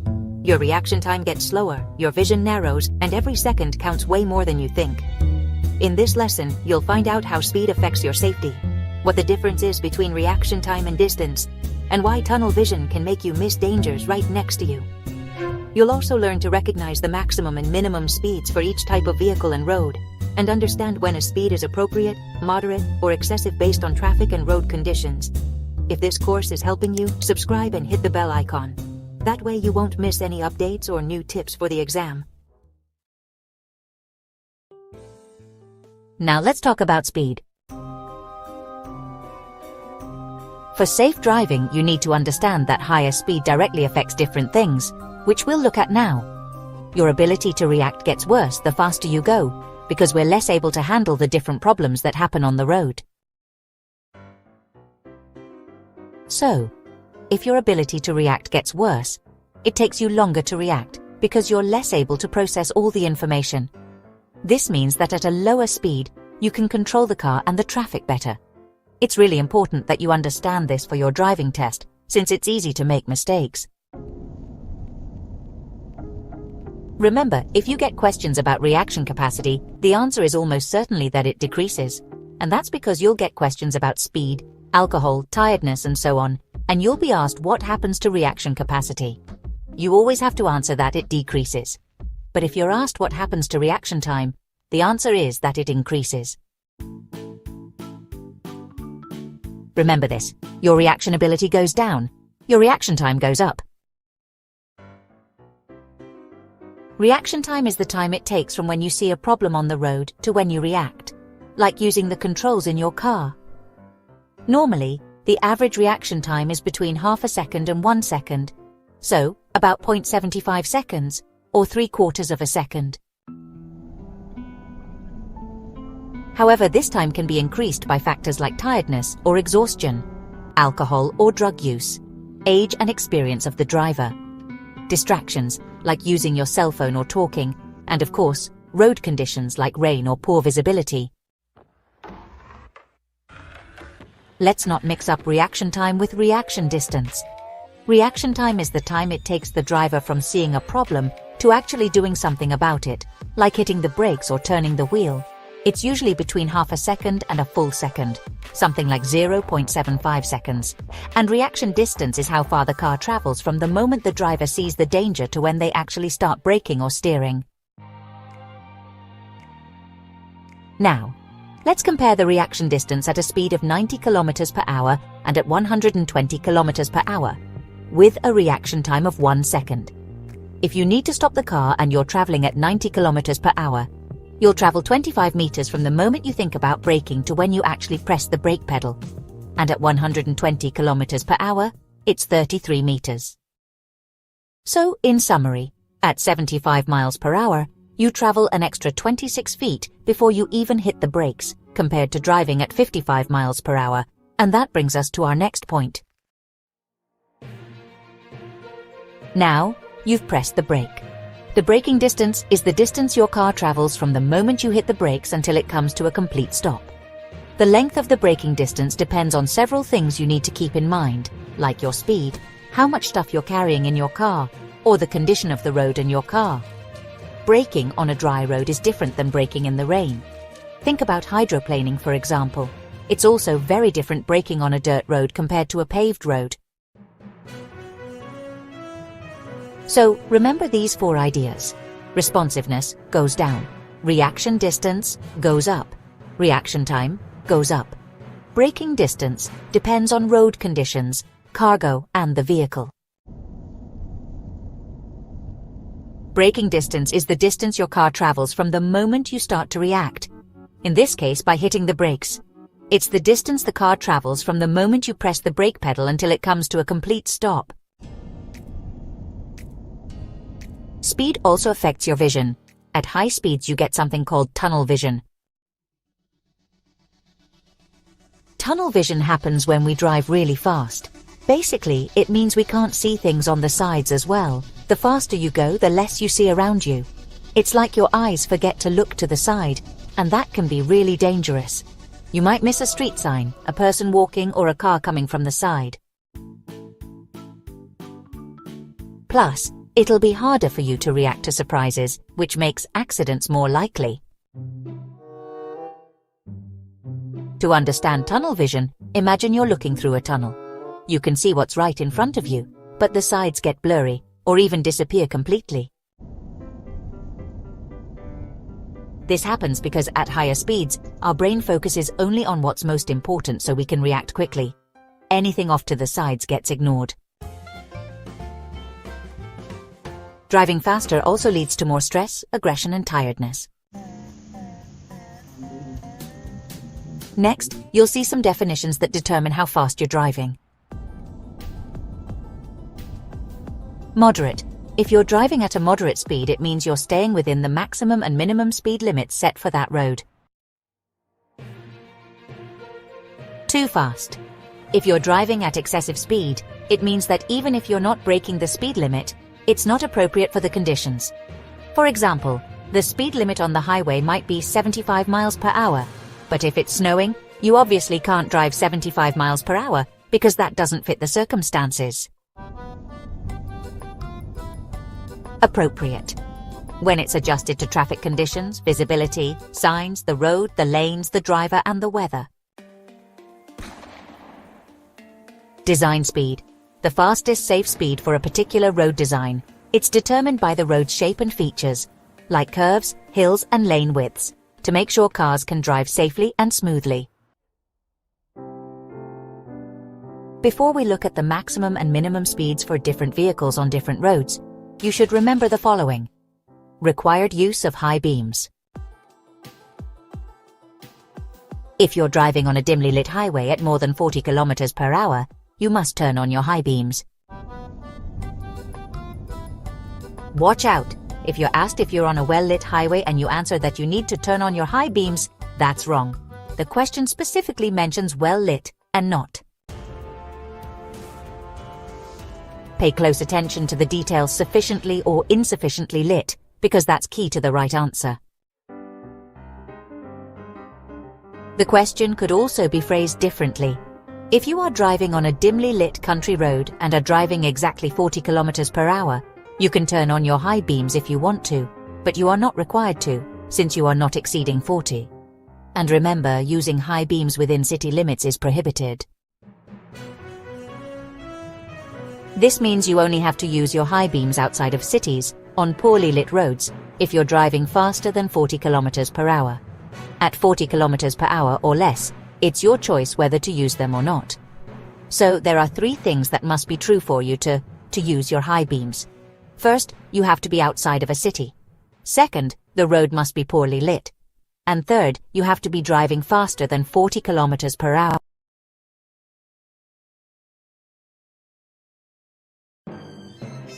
It's time to learn about maximum and minimum speeds. Just like we can't drive faster than the speed limit, it's also against the rules to drive slower than the minimum speed. Now, you'll learn about maximum and minimum speed limits as a general rule, that is, the general maximum speeds. But keep in mind that there are also what are called specific speed limits. For example, on the highway, the maximum speed for cars is 120 kilometers per hour as a general rule, but you might find a sign on the highway with a lower limit. In that case, you have to follow the speed limit on the sign, so remember that signs override the general rule. Now, about minimum speeds, we have what's called abnormally slow speed, which is driving below the required minimum speed, and it's not allowed without a good reason. For example, you're on the highway where you can drive your car at 75 miles per hour, and the minimum speed is 40 miles per hour, and suddenly traffic starts to build up, what we call congested traffic. Well, this is considered abnormally slow speed due to traffic conditions, and obviously it's allowed. You could also have a breakdown and the car can't go any faster. This would also be justifiably slow speed. What you can't do is go for a leisurely drive on the highway, super slow, admiring the scenery and bothering other drivers. To start organizing these ideas, remember that the minimum speed limit will be half the maximum speed limit, except on highways and freeways, where the minimum speed is 60 kilometers per hour for all types of vehicles. So, if you learn the maximum speed limit for each group of vehicles on each type of road, you'll know the minimum speed by subtracting half. But remember that on highways and freeways, the minimum is always 60 for everyone. Now, to properly organize the speeds, we need to make 3 groups of vehicles. Group 1, the lightweight vehicles. Cars, motorcycles, pickup trucks, and motorhomes up to 3,500 kilos. In these questions, it's important to pay attention to whether they say motorhomes up to 3,500 kilos or heavier. Group 2. The medium-weight vehicles, buses, mixed-use vehicles, or those derived from cars. Group 3. The heaviest vehicles, trucks, vans, vehicles with light trailers, and motorhomes over 3,500 kilos. Now, let's look at the maximum speeds for each group. Let's start with towns. In city streets, all vehicles have a maximum speed of 50 and a minimum speed of 25 km per hour. But remember, on roads with only one lane in each direction, it's 30 km per hour, and on roads with no height difference between the road and the sidewalk, single platform, 20 km per hour. Now, the maximum speeds on conventional roads and highways. Group 1 and 2, that is, the light and medium weight vehicles, 90 km per hour, and the minimum will be 45, which is half. Group 3, the heaviest vehicles designed exclusively for transporting cargo, 80 km per hour. Minimum speeds, half 40. Now, the maximum speeds on highways and expressways are Group 1, light vehicles, 120 km per hour. Group 2, medium-sized vehicles, 100 km per hour. Group 3, heavy vehicles, 90 km per hour. And remember, on highways and expressways, the minimum speed is 60 km per hour for everyone. Also, on highways and expressways, if you're towing a heavy trailer, that is, one weighing more than 750 kilograms, the maximum speed is 80 km per hour. And another important thing to remember about highways is that if it goes through a city, the maximum speed is 80 km per hour for everyone, although the minimum stays at 60. Now you know the three main groups of vehicles and the types of roads. As a summary, here are the speeds for the three groups of vehicles on each type of road. Pay attention if you are asked about vehicles that transport students or hazardous materials, because those that transport students on interurban roads will subtract 10 km per hour from their general maximum speeds. Remember the interurban roads part well, because on urban or town roads they can continue driving at 50. For example, a bus on a highway can travel at 100 km per hour, but if it is carrying students, its maximum speed will be 90. But inside the town, it can go at 50. And now, hazardous materials transports. On all roads they will subtract 10 km per hour from their general maximum speed, including inside the town. For example, on a highway, the maximum speed for a truck is 90, but if it transports hazardous materials like a gas tanker, its maximum speed will be 80. Inside the town they will also reduce their speed by 10 km per hour, so inside the town 40. As for speeds, there are also these cases you should know about. If you're driving in a residential area, 20 km per hour.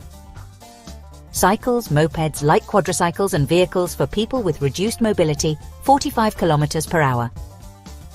Three-wheeled vehicles and non-light quadricycles, 70 km per hour.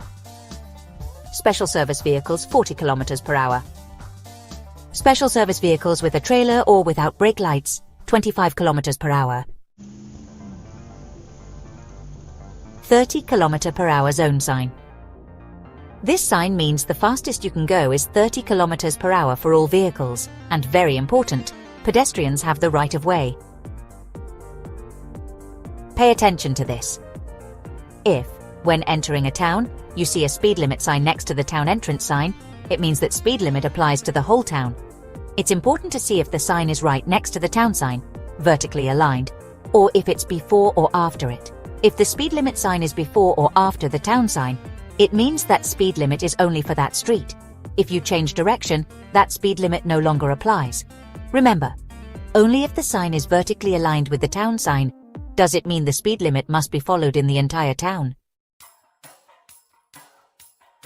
Something similar happens with danger warning signs. Remember, danger warning signs are triangular, red and white, and prohibition signs are round, red and white.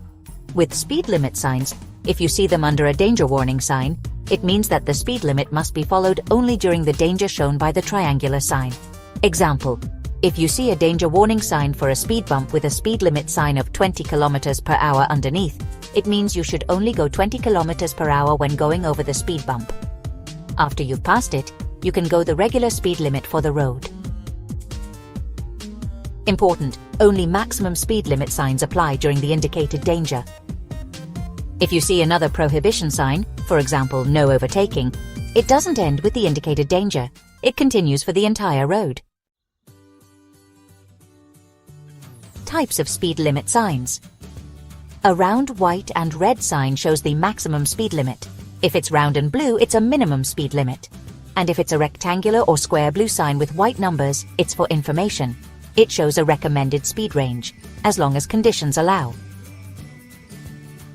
FV license plates. If you see a vehicle with a small red license plate with the white letters FV, it means it's a test vehicle. These vehicles can go over the speed limit by 30 km per hour, on routes they've told the authorities about beforehand. But they can't speed in cities or towns, and they also can't speed outside of towns when there are specific speed limit signs.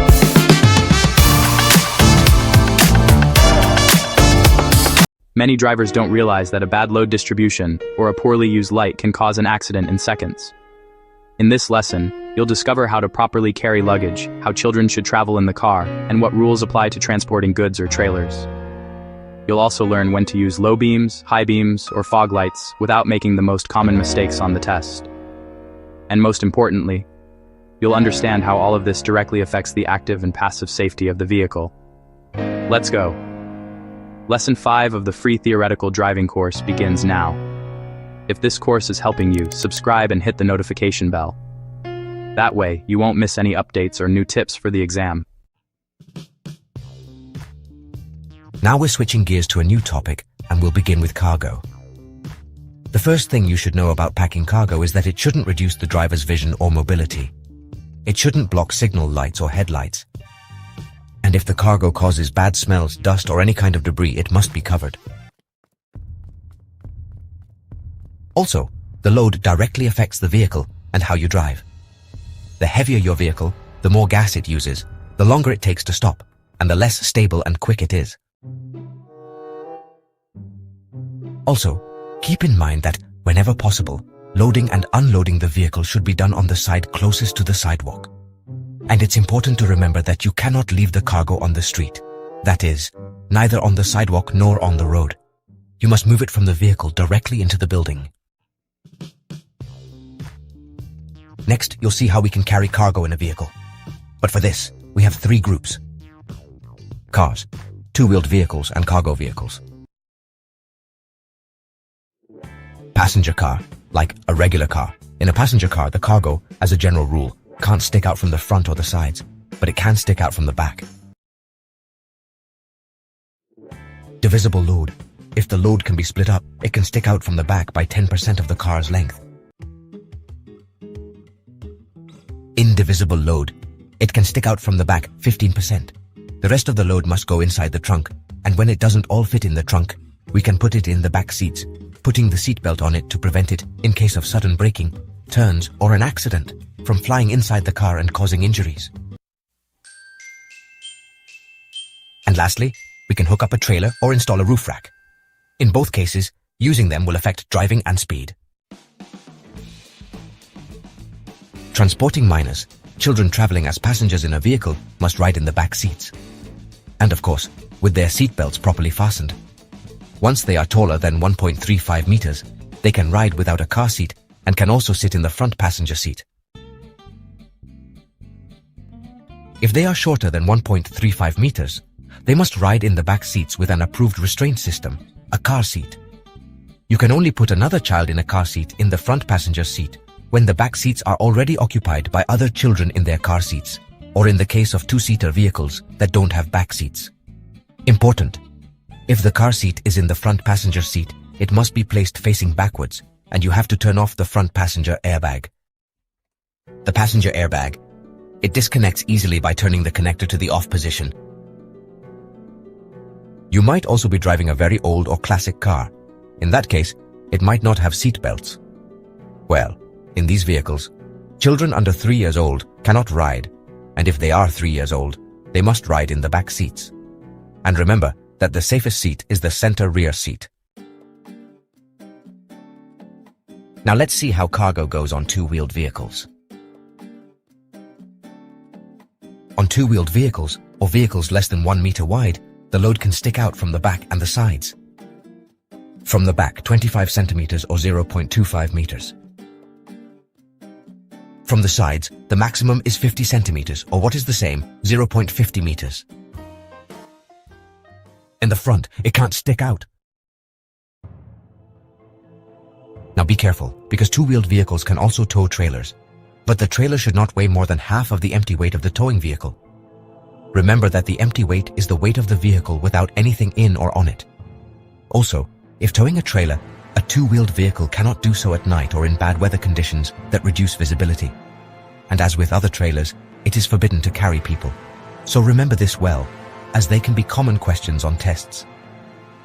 To be able to tow a trailer with a two-wheeled vehicle, the following conditions must be met. The weight of the trailer does not exceed 50% of the vehicle towing it, only during the day and not in bad weather. And no people are allowed in the trailer. As for passengers, children under 7 years old can't ride as passengers on two-wheeled vehicles, except on bicycles, and only if an adult is riding the bicycle. From 7 to 12 years old, they can ride on other two-wheeled vehicles like mopeds and motorcycles, but only with their legal guardian or an authorized person. And passengers must sit astride. Remember this word well. It means they'll have one leg on each side of the seat.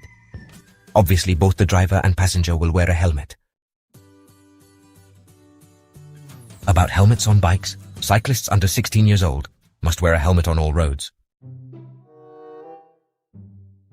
Even though from 16 years old and up, they are only required to wear a helmet on roads outside of town. There are some exceptions to wearing a helmet on roads outside of cities and towns, and they are as follows. On long uphill climbs, you may remove your helmet. This is because physical exertion, combined with not being able to release body heat through your head, can cause dizziness or fainting. You may also remove your helmet for medical reasons with proper documentation. And in extreme high temperatures, you may remove your helmet to avoid heat stroke. Going back to mopeds and motorcycles, you should know there are times you can ride without a helmet. This is the case if you are riding a motorcycle with a roll bar, as long as you have your seatbelt on. These are pretty rare motorcycle models, but there are still some on the market.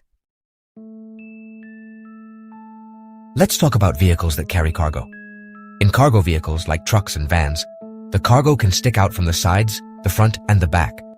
But there are limits, which we'll cover next. How much can cargo stick out from the front and back of trucks? To answer this question correctly, we need to divide cargo vehicles into two groups, those up to 5 meters long and those longer than 5 meters. Delivery trucks up to 5 meters long. The cargo can stick out 1/3 of the truck's total length in the front and 1/3 in the back. For freight trucks longer than 5 meters, the load can stick out 2 meters in the front. In the back, it can stick out 3 meters. Now for the sides. On cargo vehicles, the cargo can stick out a maximum of 40 centimeters on the sides, which is 0.40 meters. And very important, remember that the maximum height of a vehicle including the cargo is 4 meters, and the maximum width is 2.55 meters. Anything exceeding this will be considered a special vehicle. In all the previous cases with any vehicle, if the load sticks out, whether in the front or the back, it must be marked. The sign used to mark a load that sticks out is the V20. And if it sticks out on the sides, it should be marked on both sides, forming an upside-down V with the two signs. Next, you'll see more signs related to cargo. Over 12 meters long. These panels are placed at the back of the vehicle.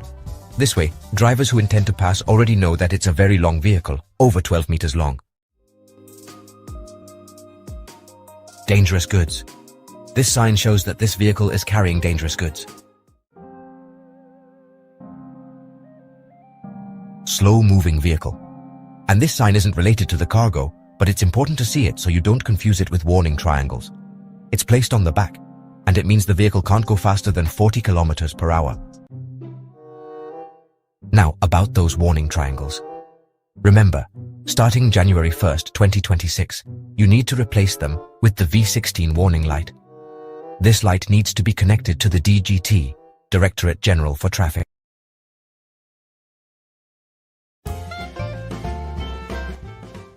Let's get started with the lights section.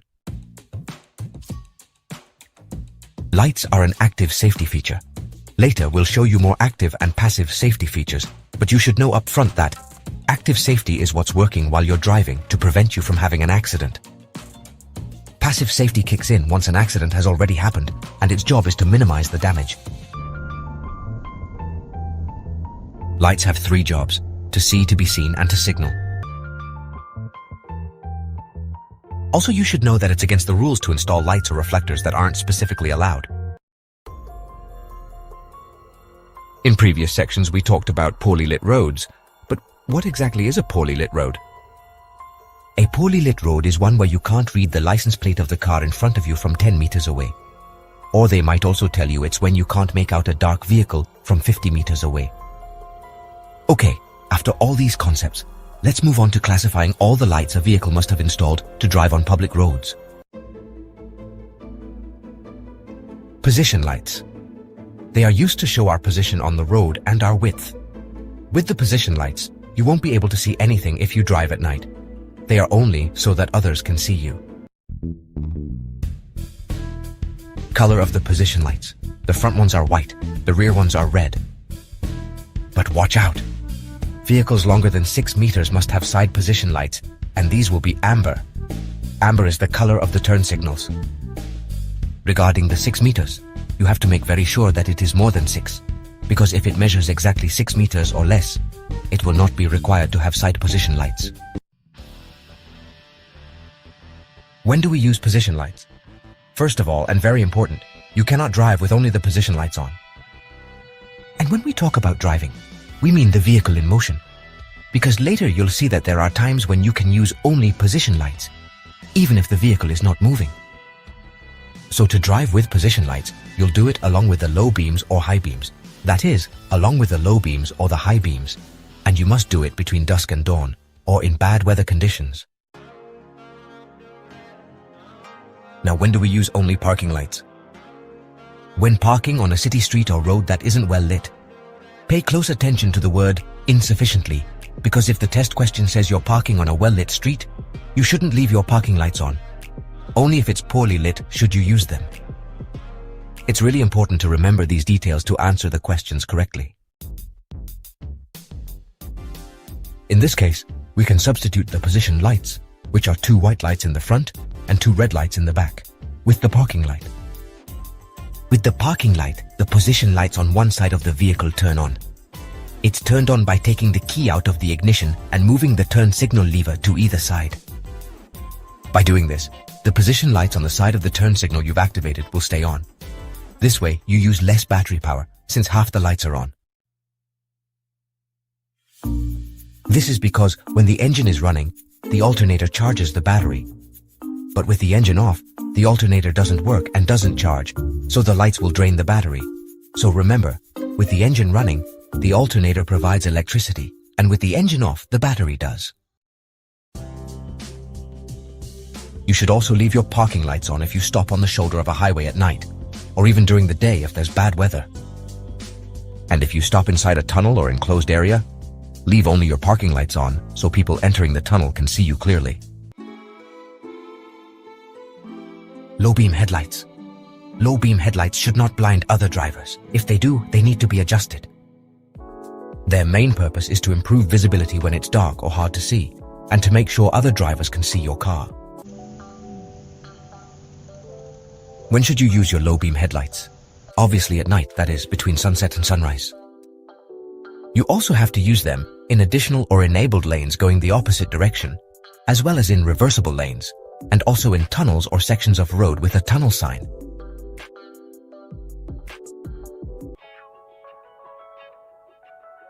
Underpasses or tunnels. As for tunnels, remember these signs that you'll see next. Remember that round blue signs indicate an obligation, and in this case, they require you to turn on your low beam headlights. As for the square or rectangular signs, Remember that they are informational or advisory. In this case, the low beam icon with a question mark reminds you that your low beams are on, in case you think it's necessary to turn them off. So you don't mix up the low beam and high beam icons, look at the lines. If the lines point down, it's the low beam. And if the lines are straight, it's the high beam icon. We also use low beams both day and night when there's bad weather that makes it hard to see, like heavy rain, fog, snow, or clouds of dust or smoke. During the day, on regular roads outside of town, using your low beam headlights is recommended, but not required. And we'll also turn on our low beam headlights in any situation when traffic signs or rules tell us to. Important.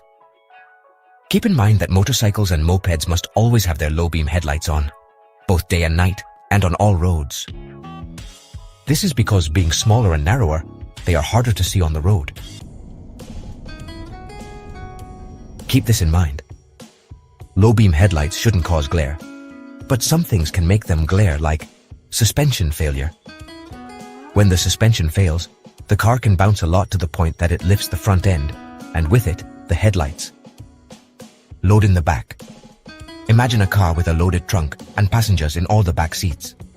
In this situation, the back of the car drops down a lot and makes the front end point the lights upwards, which is how they start to glare. To fix this, most cars have a headlight height adjuster, which you can operate from the driver's seat, lowering the direction of the light. As a quick recap, remember that low beam headlights shouldn't glare. If they do glare, it will be because of a suspension problem, too much weight in the back, or if the car has been hit, or the headlight projector is misaligned. In this case, they must be adjusted by a mechanic. Now, let's talk about high beam headlights. High beams, unlike low beams, can blind other drivers, so it's required to have a blue indicator light on your dashboard so you don't forget they're on. And be careful. You can only use your high beams on roads outside of cities and towns, as long as you don't blind other drivers. Remember, it's against the rules to use your high beams in town, or in other words, on city streets. You can, however, flash your high beams quickly to prevent an accident or a dangerous situation. It's also against the rules to turn on your high beams when you're parked, or if your car isn't moving. When are you required to use your high beams? You must use your high beams on poorly lit roads at night outside of urban areas, if you are driving faster than 40 kilometers per hour. It's important to remember the over 40 rule, because if you're going exactly 40 or less, it's not required to turn on your high beams, although you can use them if you want. The same goes for well-lit areas, even outside the city. You can use high beams if you choose. We can also be asked, if two vehicles with high beams on meet on a curve, who should turn off their high beams first to avoid blinding the other? Well, the one turning right will switch from high beams to low beams first, and the vehicle turning left will delay switching from high beams to low beams. So, the one turning right is the first one whose headlights shine in the other driver's eyes because their headlights are pointed towards the oncoming vehicle sooner, as you can see in the image. So, pay attention to the details of the question. You need to watch out and see if they are asking who delays switching from high beams to low beams, or if they are asking who turns them off first. Regarding high beams and low beams, we have more active safety features like adaptive headlights. These lights turn with the steering wheel and light up the road where you're about to turn, so you can see where you're going sooner. Xenon or LED headlights. These lights give off a very bright light, so you don't have to strain your eyes to see, reducing eye strain. Let's continue with more lights installed on the vehicle. Front fog lights. First of all, it must be clarified that front fog lights are not mandatory, so you should never answer on the tests that you are required to use the front fog lights. If your car has front fog lights, they will be white or selective yellow. It's really important that you don't mix up selective yellow with amber, which is the color of turn signals. Using your front fog lights is your choice. You can only use them in these situations. Bad weather like really heavy rain, fog, and snow. And always remember, front fog lights are never required. And now, pay attention to this.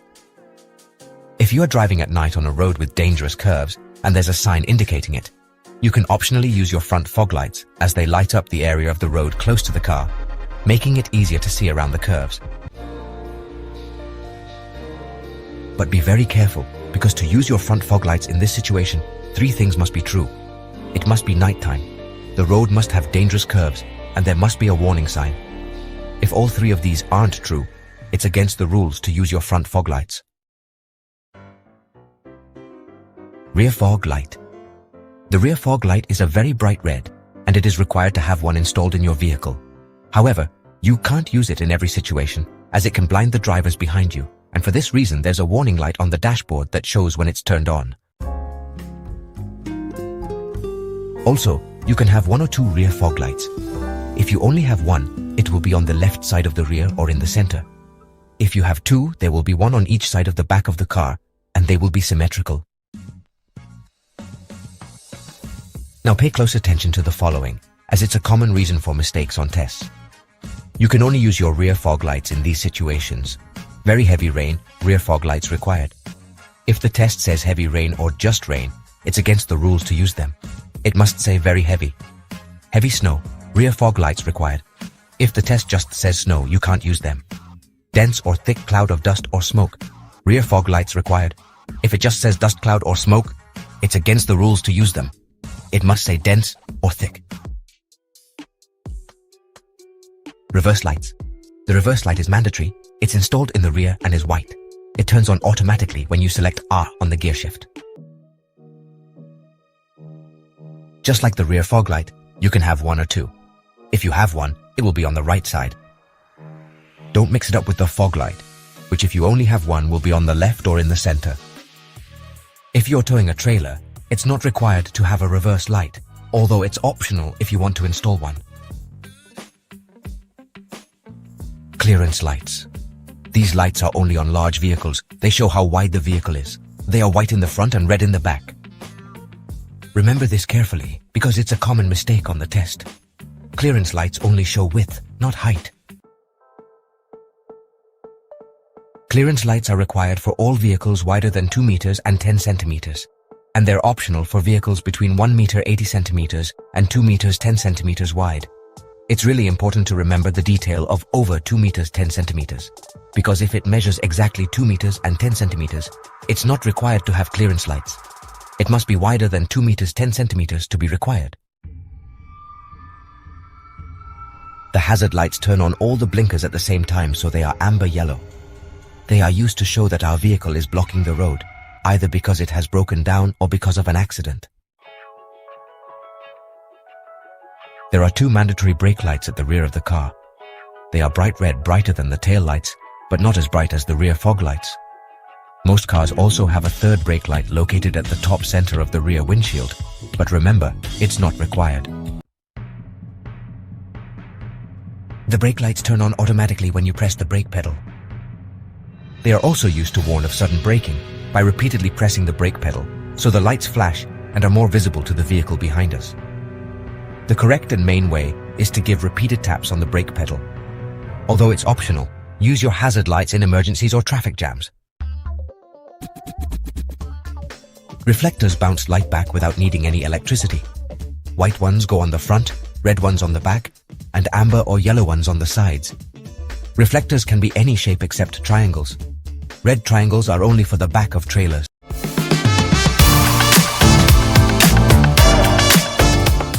In this lesson, you're going to discover the real language of the road, traffic signs. You'll learn the order of importance between officers, traffic lights, markings and rules, and understand why some signs are more important than others.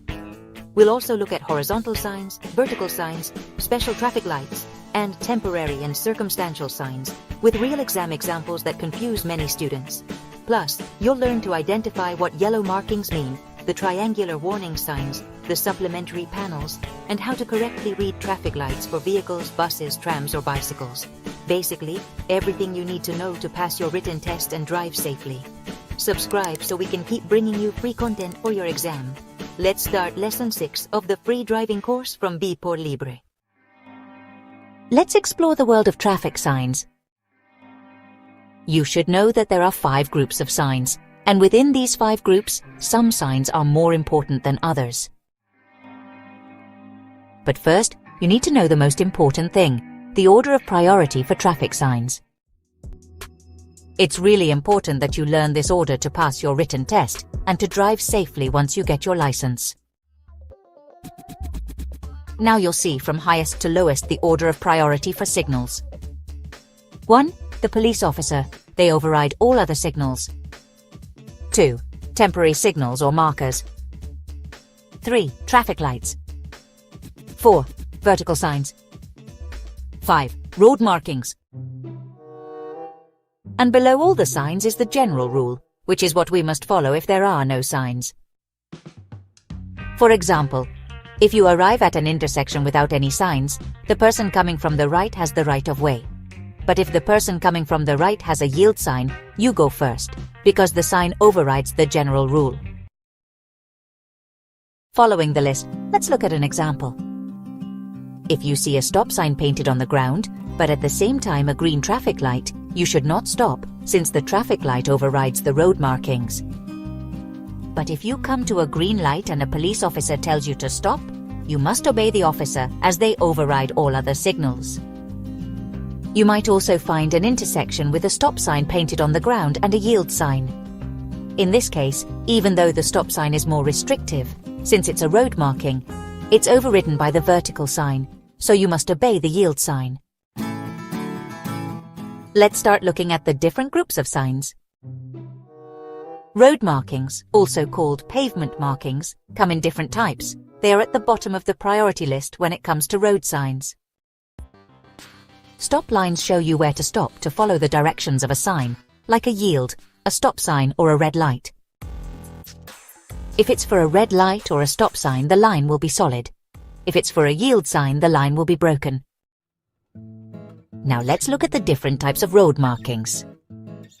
First up, we have transverse markings. These go across the road like a crosswalk, a bike lane, or a stop line, like the ones we just saw. So transverse markings go across the road. Next, we have longitudinal markings. These are painted along the road, like the solid or broken lines that separate lanes. Just like other signs, if they're painted yellow, it means there's construction.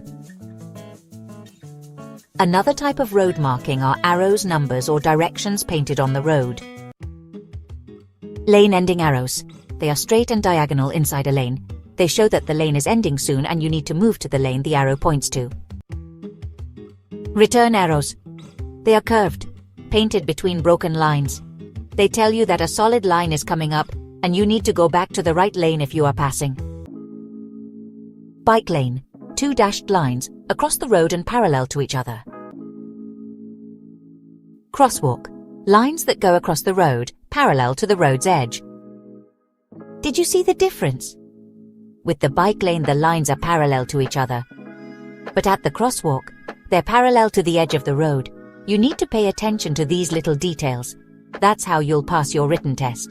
You need to look closely and read the questions carefully, because in both cases the lines are parallel, but some are parallel to the edge of the road, and the others are parallel to each other. Yellow road markings. Some road markings are yellow and they don't mean construction, like the ones you'll see next. A yellow zigzag is a loading and unloading zone. You can't park there, but you can stop. Remember, a stop should be less than 2 minutes, and you can't leave your car. This is another type of question where you need to pay close attention, because if it says exactly 2 minutes, it's not a stop anymore, it's parking. A broken yellow line on the curb or edge of the road, like in the last example, means no parking, but stopping is okay.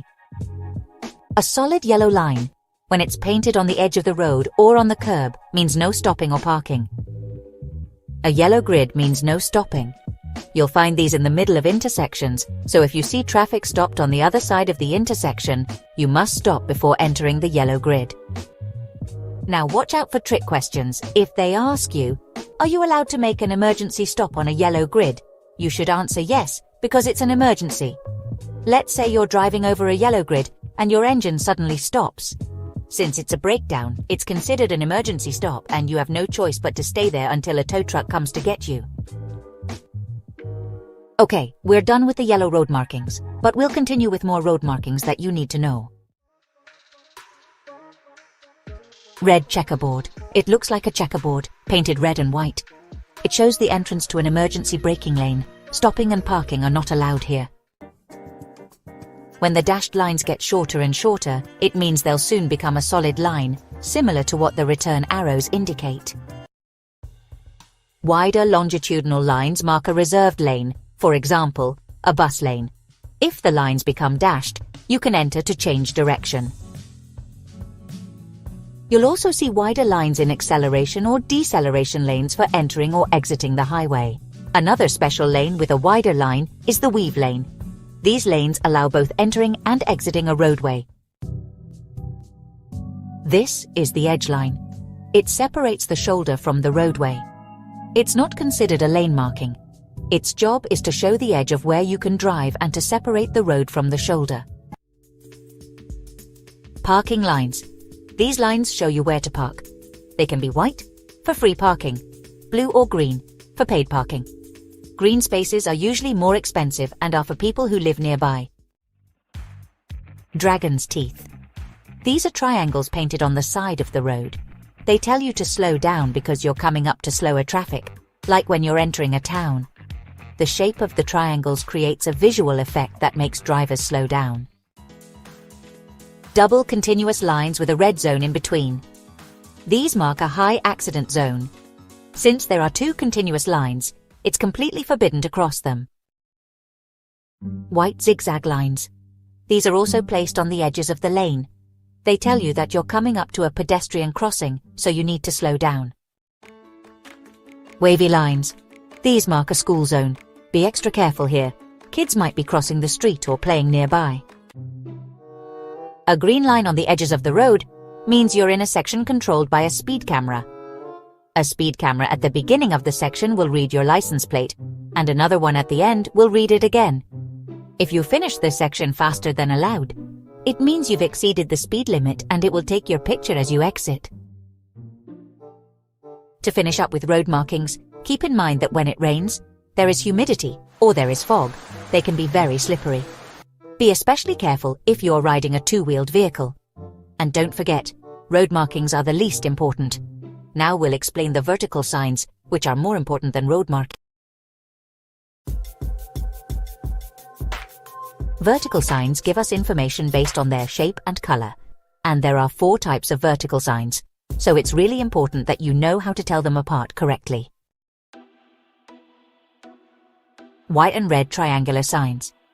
When you see a white and red triangular sign, it means danger. The danger will be shown by the picture inside the sign. Remember that the triangle should have the tip pointing upwards, because if it's pointing downwards, it's a yield sign, and that's a right-of-way sign. Now you'll see some examples of danger signs. Danger due to a series of dangerous curves, and the first curve will be to the right. You can also find danger due to bumps. Bumps are those raised areas on the road to make you slow down. Don't confuse a bump with a dip. A dip is like a hole in the road. In the sign, you'll see the curve goes downwards. Danger of merging traffic from the right, where you have the right-of-way. What makes it clear that you have the right-of-way is that you are driving on the thicker line in the sign's picture. The same thing happens with the priority intersection warning sign. Pay attention to the sideline. In the priority intersection warning sign, it's straight, and in the merge sign, it's slanted. So whenever you see a red and white triangular sign, you should look at the symbol inside it to know what danger you are approaching. There are some danger signs that can be confusing on your test. This sign indicates a series of dangerous curves, where the first curve is to the right. And we are using the dangerous curve symbol as an example, since this situation that we are going to explain with the supplementary panels can be found with other dangers. If the danger sign has a supplementary panel underneath, it gives us more information, and this is where you can make a mistake on the tests. Notice that there is a supplementary panel with arrows on the sides and another one without. In the case of the supplementary panel with arrows, it indicates that there are dangerous curves for 300 meters. That is, With arrows, it indicates the distance over which the danger lasts. Without arrows, distance to the danger. In the case of the supplementary panel without arrows, it indicates that you are 300 meters away from the dangerous curves. In short, with arrows, indicates duration of the danger. Without arrows, distance to the danger. Now we're changing the shape and color of the signs. Blue circular signs. Blue circular signs are mandatory signs, so you must follow their instructions, such as minimum speed limit sign. It is mandatory to reach at least the indicated speed. Headlights required. When you see this sign, it is mandatory to turn on your low beam headlights. Mandatory direction sign. When you see this sign, you can only go in the direction indicated by the arrow. And pay close attention to this sign because it's easy to make mistakes on the test because it's confused with the keep right to left sign, which tells us which side of an obstacle you must pass. Look closely at the difference. Keep right, left sign. The arrow points towards the ground. This sign only tells you which side of the obstacle you must pass, but after passing the obstacle you can go right, left, or straight, as long as it's not prohibited by another sign. This one is different, the mandatory direction sign. In this sign the arrow is horizontal, and you can only go in the direction indicated by the arrow. Red and white circular signs. Red and white circular signs indicate a prohibition. Like the maximum speed limit signs. When you see these signs, you are prohibited from exceeding the indicated speed. Another example is the no overtaking sign. When you see this sign, overtaking is prohibited, with some exceptions that we explained in previous sections. Be very careful with these two signs. No left turn and no U-turn. These questions are very common. If you see a no left turn sign, you also cannot make a U-turn. But if you see a no U-turn sign, you can turn left. So it's very important that you remember the difference between the two. Square signs. They can also be rectangular, blue, white, or another color. But if they are square or rectangular, they are informational or directional. Below you will see some examples. Dead end sign. They place it at the entrance to a street that you can only exit the same way you entered. U-turn at a different level. They are usually placed on highways. They indicate a place where you can exit the highway, turn around, and re-enter in the opposite direction. Lane information indicates how many lanes there will be, or if any of them deviate, or any indication regarding lanes. Priority route indicates that there is an intersection where those following the route with the thickest line have priority. Supplementary panels. These panels are placed under another sign and give us specific information about the sign above them. For example, prohibition extension arrow. They indicate that from where the sign is located to where the arrow points, and for the indicated distance, the sign must be obeyed. Exit ramp arrow indicates that the prohibition applies to those taking the exit. Circular traffic lights are the ones we see every day at road intersections, red, yellow, and green. But there are other types of traffic signals too, which we'll look at next. 1 or 2 solid or flashing red lights. These traffic lights don't turn green. When they turn off, you can go. If they're flashing, they mean the road is closed for a bit. You might see these at railroad crossings. If it's a solid red light, it means the road is closed. You might see this on a road that's blocked off because something happened and cars can't go through. Remember, in both cases, you can go when the red light turns off. So, these lights don't turn green, they just turn off. And when they're off, you can go. The next light we're going to look at is the solid yellow light. We see this one every day on the street. It's the yellow light that comes on between the green and red lights. Now, pay close attention to this because a solid yellow light means stop, just like a red light. But here's the difference. If you're going to have to slam on your brakes, you can go through it to avoid being hit from behind. For example, imagine the light changes from green to yellow, and as you're about to brake, you see another vehicle very close behind you. If you brake suddenly, there's a risk of a collision. Well, in this case, since it's not safe to stop. Keep going. But be careful, because this doesn't mean that when you see a yellow light, you should speed up to avoid the red light. This would cause you to fail your driving test, and obviously it's dangerous when you're driving. If the driver on the cross street also tries to beat the light, you could crash. Flashing yellow light. It means caution. This means that when you see a flashing yellow light, you can go through, but if someone else is coming, you must yield to them. Or if you see a stop sign, a yield sign, a pedestrian crossing, or any other sign, you must obey that sign. Traffic signals for buses and trams. These traffic signals are black with a white stripe in the middle. The white stripe gives directions to buses and trams. But pay attention, because depending on how the white line is placed, the bus or tram can only go in one specific direction. A horizontal white line means buses and trams cannot go. A vertical white line means the bus and tram can go straight. It's important to remember, straight only means they can only go forward. A diagonal white line means the bus and tram can go, but only in the direction the white line points. Traffic light with a bicycle symbol. It can be red or green, and it gives instructions to bicycles and mopeds. Remember that even though it shows a bicycle, it also applies to mopeds. These are the ones used in the reversible lanes that we saw earlier. These traffic lights, even if they have a green arrow, do not give you priority. They only show you which lane you should be in, because you might find a lane traffic light with a green arrow, and right below it, a red circular traffic light. So in this case, you must stop since the circular traffic light is in charge. Square traffic lights do not override any other signal. Temporary road signs or beacons. Let's start with road markings. They give information about curves, lane edges, and how dangerous a curve is, like for example, permanent directional signs. These signs tell us that we are approaching a curve. Besides showing where the curve is, they tell us which way it turns and how dangerous it is. If one sign is placed above another, it means the danger is greater. And if they put a third sign, it means the curve is going to be very sharp, so you'll need to slow down a lot to avoid going off the road. Permanent directional signs are blue and white.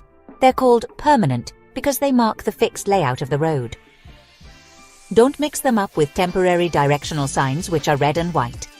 Temporary signs are put up for special situations like roadwork, accidents, road closures, and so on. So temporary signs are classified as special signs. They're like special markers. These are called edge markers. They show us the edge of the road. The markers have yellow or white reflectors, and they glow at night, so we can see the edge of the road. The ones with yellow reflectors are placed on the right side of the road. And the ones with white reflectors are placed on the left side of the road. Flat beacons.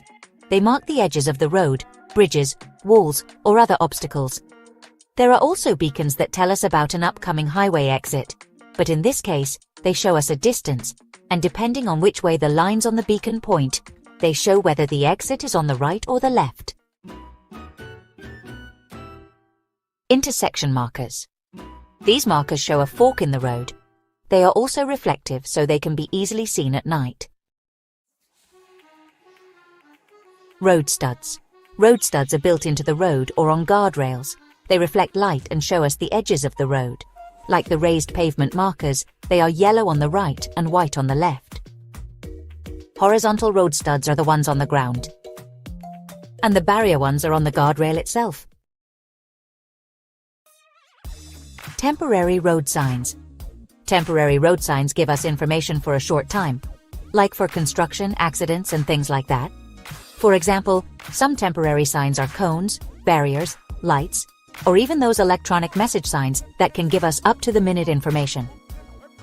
Temporary signs show us something specific happening right then, whether it's construction, a crash, or some other special reason.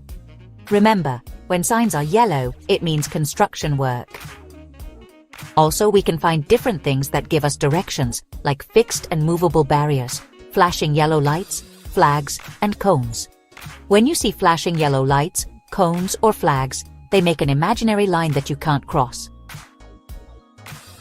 So far, we've looked at road markings, vertical signs, traffic lights, and temporary signs and markers. Now we're done with the police officer, who overrides all other signals. We already saw the officer's signals in previous topics, but let's review the main points. Short repeated whistle blows mean stop. Long blows mean go, or we can start moving again. As we saw earlier, officers can also use their arms, lights, or flags to signal. If you come across construction workers or school safety officers holding a stop sign or a one-way sign, you must obey them just like you would a police officer. To wrap up our talk about traffic signals, keep these important points in mind. Traffic signals override traffic laws. Remember the order of precedence for signals. And if two signals of the same group contradict each other, for example, two vertical signs, a stop sign and a yield sign, we follow the more restrictive one, in this case, the stop sign.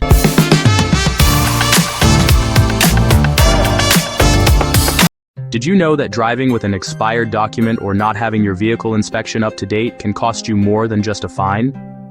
Today we're starting Lesson 7 of the free course to get your driving license, Category B, on your own, where you'll discover what documents you need to drive legally, when to get your vehicle inspection, ITV, and what to do if you lose points or your license. You'll also learn about the types of licenses, alcohol tolerance levels, and how to stay in optimal condition to drive safely. If this course is helping you prepare for your exam, subscribe and support us so we can keep creating more free content. Now we're going to start looking at the documents you must have in your vehicle to drive legally. The documents you must have in your vehicle are vehicle registration, vehicle inspection certificate, proof of insurance at a minimum, and your driver's license. And you can carry originals or certified copies of all these documents. Vehicle registration certificate. The vehicle registration certificate shows the administrative details of the vehicle and the owner. The main details you should pay attention to are: first registration date. This is important, so you know when you need to get your first vehicle inspection, but later we'll cover everything you need to know about vehicle inspections. So if on a test you're asked which document you need to look at to know when your vehicle will pass its first inspection, you already know the answer. In the vehicle registration document. Vehicle identification number. This number is unique to each vehicle. The VIN is like the skeleton of the vehicle. It's what all the parts are built on. This number is assigned by each manufacturer and allows it to be precisely identified. It's made up of 17 characters, letters, and numbers that contain information about the vehicle. Also, the VIN appears on both the technical sheet and the registration document. And it's also physically engraved on the vehicle itself. In areas like the dashboard, visible through the windshield, the door frame, or the engine compartment. Vehicle inspection card, or also called the technical data sheet. The data sheet shows all the technical details about how the vehicle was built. The vehicle inspection card also shows the dates of your previous inspections. And pay attention to this. If someone asks which document shows when you had your first inspection, it's the vehicle registration document. But if someone asks you which document you checked to see when you had your last vehicle inspection, it's the vehicle inspection card. And it's required for all motor vehicles, light and heavy trailers, and also mopeds. In short, any vehicle that passes inspection must have a technical inspection card. Now let's find out when we need to get our car inspected. If you buy a new car, you'll have to get it inspected for the first time 4 years after its initial registration, just like with motorcycles. Once you pass the first vehicle inspection, the following ones will be every 2 years. And when your car is 10 years old, it will have to pass the ITV every year. So when you go to the vehicle inspection, they'll give you the results. Don't forget for your test what the results of a vehicle inspection can be. A favorable result means that the vehicle is perfectly fine, and everything required to drive on public roads works. They will place the ITV color sticker on the upper right side of the front window, also called the windshield. A bad result isn't the end of the world. It means you can drive to the repair shop to fix what the inspection report says is wrong. If the result is negative, you can't drive your car away from the inspection station. It will have to be towed to a repair shop. Whether the result is a fail or a minor fail, you have less than 2 months to retake the inspection. And it's really important to pay attention to the less than part, because you don't have 2 months, you have less than 2 months to come back with your vehicle repaired. To wrap things up with the vehicle inspection, remember that the deadlines for cars and motorcycles are the same. But be careful, it's not the same for mopeds. Mopeds have their first inspection 3 years after the initial registration, and then every 2 years. On the other hand, if you make any changes to the information on your vehicle registration document, there are some deadlines you need to follow. Change of vehicle ownership, 10 days to notify the DMV. This is when you sell your car. Change of address or other information, 15 days. And if you have an accident, you have 7 days to report the accident to your insurance company. Let's move on to license plates. All cars must have a license plate in the front and another in the back, except for motorcycles and mopeds, which only need one in the back. Also, the rear license plate must light up automatically when you turn on the parking lights. License plates on trailers. Light trailers, that is, those weighing no more than 750 kilos, 1,653 pounds, don't have their own license plate, but they will have the license plate of the towing vehicle. Heavy trailers, those weighing more than 750 kilograms. These trailers do have their own license plate, and it will be red. And in addition to their red license plate, they will also carry the license plate of the towing vehicle. And pay close attention, because they must be placed in a specific way. The red one goes on the back left and the white one on the right, but you can also put both plates in the center. Let's talk more about L plates, like the one for new drivers. The famous learner driver L plate. You'll need to display it for 1 year after you get your driver's license. If, after a year, you get another license, like a truck license, for example, you won't have to display the L. That is, you display the L during your first year as a driver, no matter what type of vehicle you drive.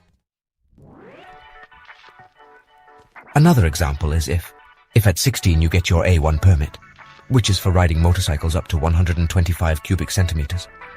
And then at 18 you get your B permit, which is for cars. You won't have to display the L anymore, because it's been more than a year since you started riding a motorcycle.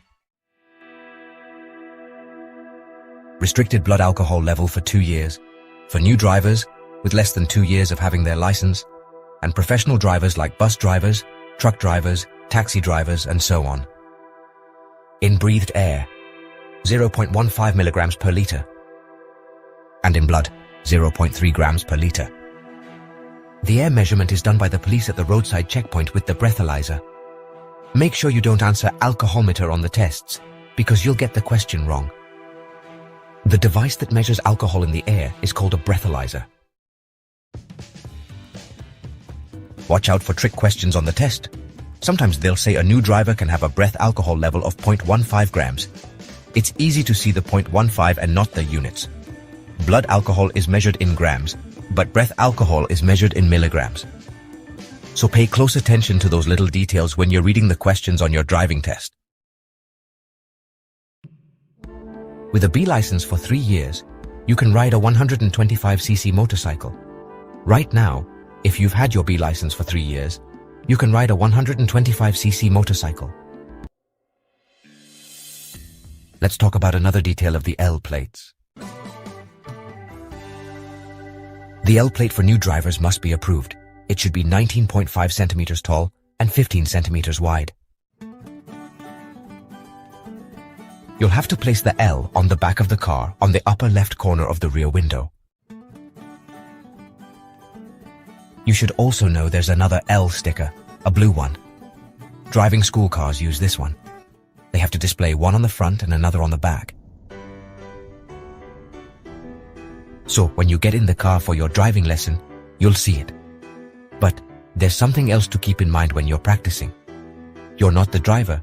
The driver is considered to be your instructor, who is the one in charge of the controls of the practice vehicle. That means if you're about to run a red light, your instructor will take action and brake the vehicle, since the ticket would be for them.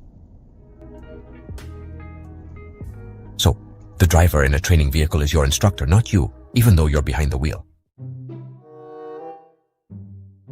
Well, once you have your driver's license, keep in mind that it must be renewed. But you don't have to go back to driving school or take the exam again. You'll simply have a medical checkup, just like the one you had to do for the written test. So, how often do you have to renew your license? Well, you have to renew your Class B driver's license every 10 years until you turn 65. From the age of 65, it's renewed every 5 years. You might also have to renew your license early if it's necessary. This happens if you have an illness or disability or any medical situation that requires it. So be careful. Because to get your driver's license, you don't just have to take the written and practical tests. You also have to pass a medical exam. So to get a driver's license, you have to take 3 tests: the medical, the written, and the road. So, let's look at what happens with the points on your driving license. How many points do you start with? When you first get your license, you'll have 8 points for the first 2 years. And when do you get more points? Well, if you don't get any tickets that take away points for 2 years, you'll go from 8 to 12 points. If another 3 years go by without you losing any points, you go up to 14. And after another 3 years without losing points, you reach the maximum of 15 points. So, here's how it works, to make sure we all get it. For your first 2 years, you'll have 8 points. After those 2 years, you'll move up to 12 points. And if you go 3 more years without any tickets, you'll get 14 points. And if you keep that up for another 3 years without losing any points, you'll hit the maximum, which is 15. Apply, and you could even lose your driver's license. This means that even if you commit several violations on the same day, the points lost will not exceed 8, administratively speaking. But if a violation is considered a crime, for example, a very high blood alcohol level or reckless driving, there's no limit to the points you can lose, and your license can also be taken away by a court. Getting your points back. Once you lose points, you can get them back by waiting a while or by taking a course, as you'll see next. If you choose to wait, you'll get your points back automatically for good behavior. 2 years without losing points. If you don't break any rules that make you lose points for 2 years in a row, you'll get all 12 of your initial points back, or up to 15, if you had the maximum before. 3-year wait. If you lost all your points for very serious violations, you have to wait 3 years to get them all back.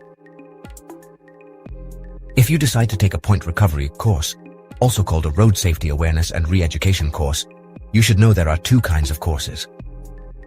Partial recovery course. 6 points. You can take a voluntary 12-hour course at a center approved by the DMV to get up to 6 points back. Regular drivers can take a course every 2 years. And professional drivers can take one every year. Full recovery, 8 points.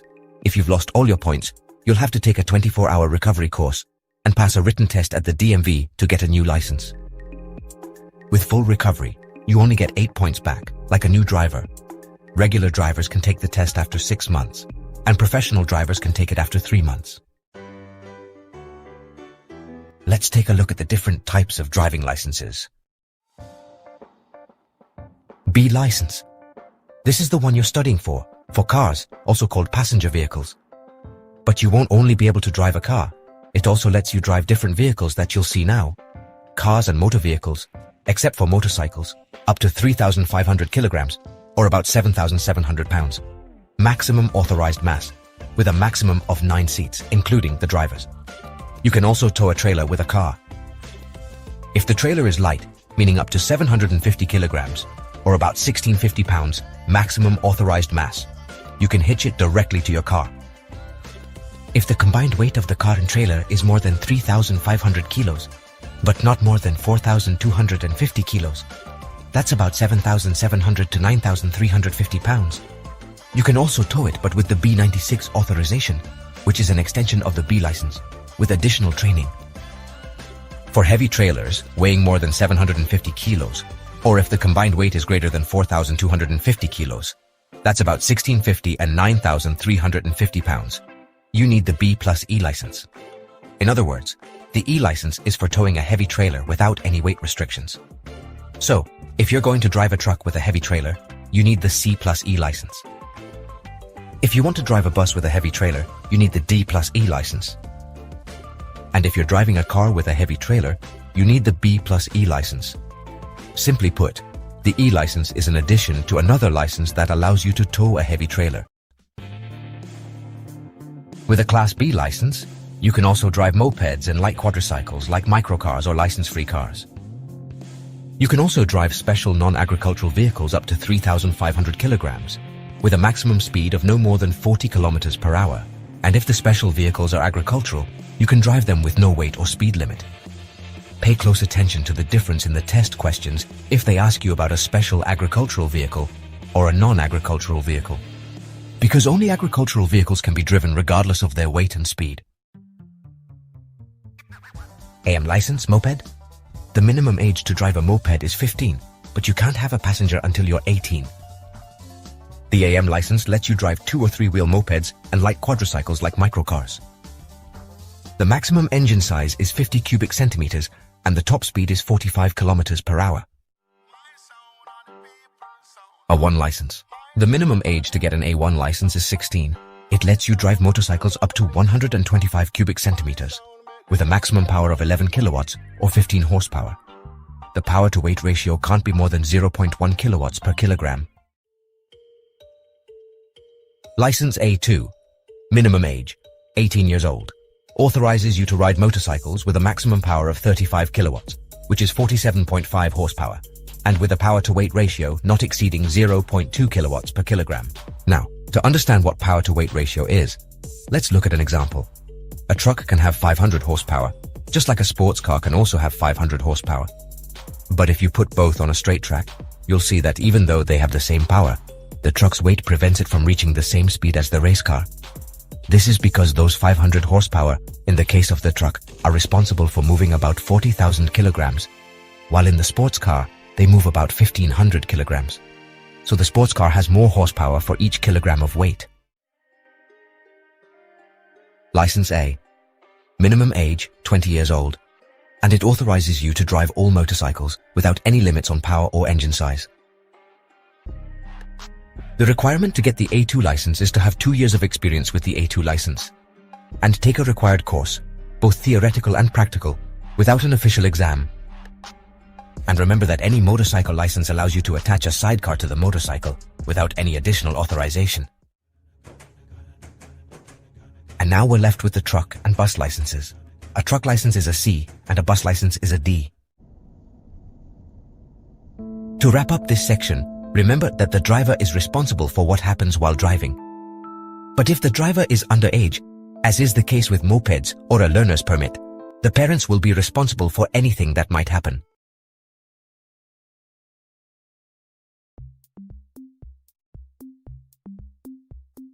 And we'll start with physical state.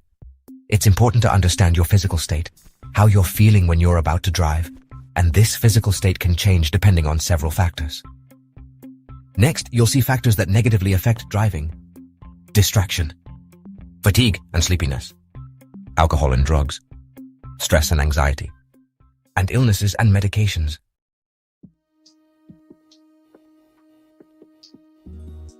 And all these things affect your reaction time and how well you react.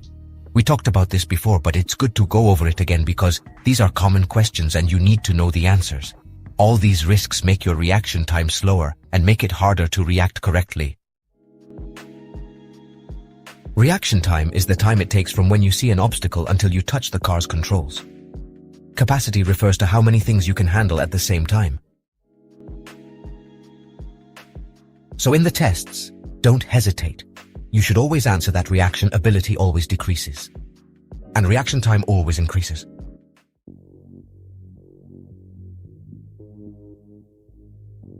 On the other hand, we have to keep in mind that most accidents are avoidable, since they depend on the driver. The human factor is the main risk factor in an accident. It can also be the case that a vehicle malfunction leads to an accident. But the vehicle's risk factor is minimized if it undergoes the corresponding checks and maintenance. So we return to the human factor as the main risk factor, since it is the vehicle owner who must take care of the machine's maintenance. Fatigue is tiredness. Your body gets tired when it's dealing with more than it can handle. This happens especially when you increase your speed. Driving in a relaxed way helps avoid fatigue. But there are other things that can make you tired, like driving on monotonous roads like highways, where there aren't many changes in the road or the traffic. Remember this for your test. Monotonous roads make drowsiness and fatigue worse. Heavy traffic also causes fatigue and stress. Poorly lit roads tire out our eyes and minds because we have to work harder to see where we're going. And, of course, bad weather. Because driving on a sunny day with clear roads is very different from driving in a downpour where you can't even see the road because of all the water.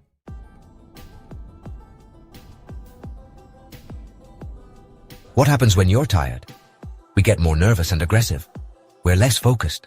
And we don't notice things as easily.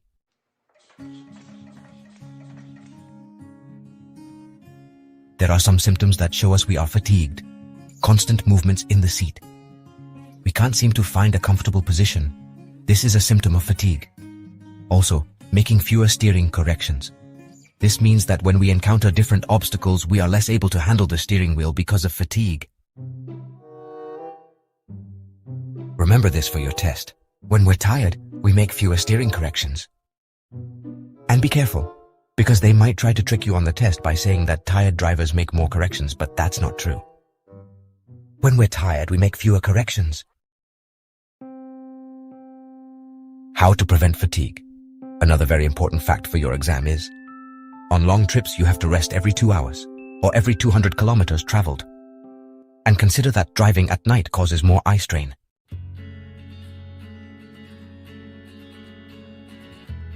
The temperature inside the car, ideally, should be kept between 68 and 73 degrees Fahrenheit.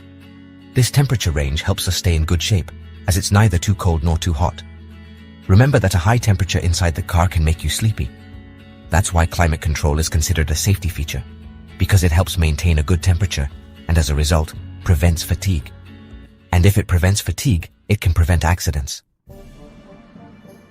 Active safety features help you avoid accidents, like a backup camera. Passive safety features protect you after an accident has happened, like a seatbelt.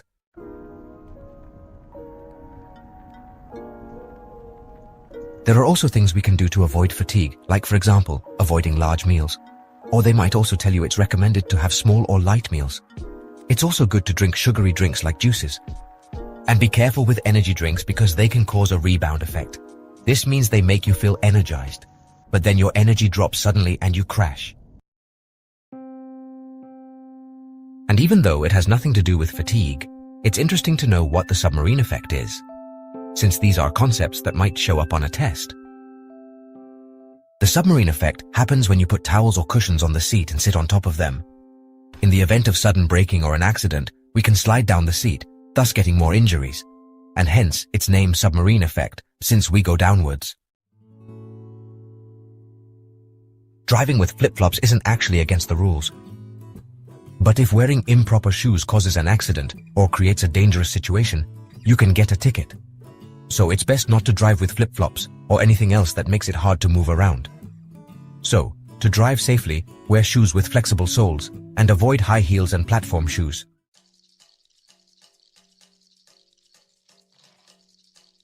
Microsleep is like those short naps you might take on your couch at home, but in a car, they can cause a serious accident. As soon as you feel even a little bit sleepy or tired, the best solution is to rest. Be careful. Don't answer on the test that the best solution for tiredness or sleepiness is to drink coffee or energy drinks. The only solution for tiredness, fatigue, or sleepiness is to rest. Also remember that the times of day when we're most likely to feel sleepy while driving are early morning and in the early afternoon after lunch.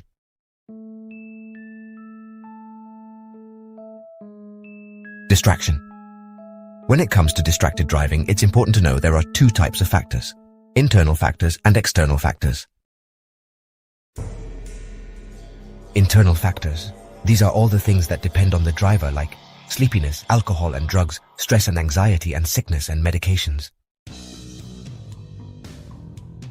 External factors. The road and its surroundings, road signs, poor lighting, weather conditions, and temperature inside the car.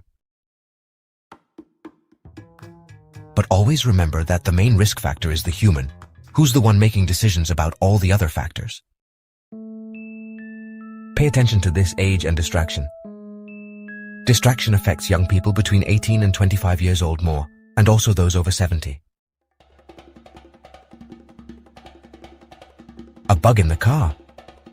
This can be a tricky situation, and it can also be dangerous. Imagine you're driving with the window down and a wasp flies in. It's hard to stay calm, but you should never try to get rid of a bug while driving. The first thing you should do is pull over in a safe place and stay calm. Once you've stopped, get out of the car and try to get the bug to fly out. Earlier we talked about the times of day when sleepiness hits hardest, like early morning and the early afternoon. Now let's see in what situations distraction increases the most. While on vacation, weekends, entertainment venues, and on repeated trips since we let our guard down, and that can lead us to be more distracted. There are also other things that can distract us from driving, like using the GPS, the radio, or even smoking. Now, about cell phones, pay attention for your test. The most dangerous moment is when we get a call.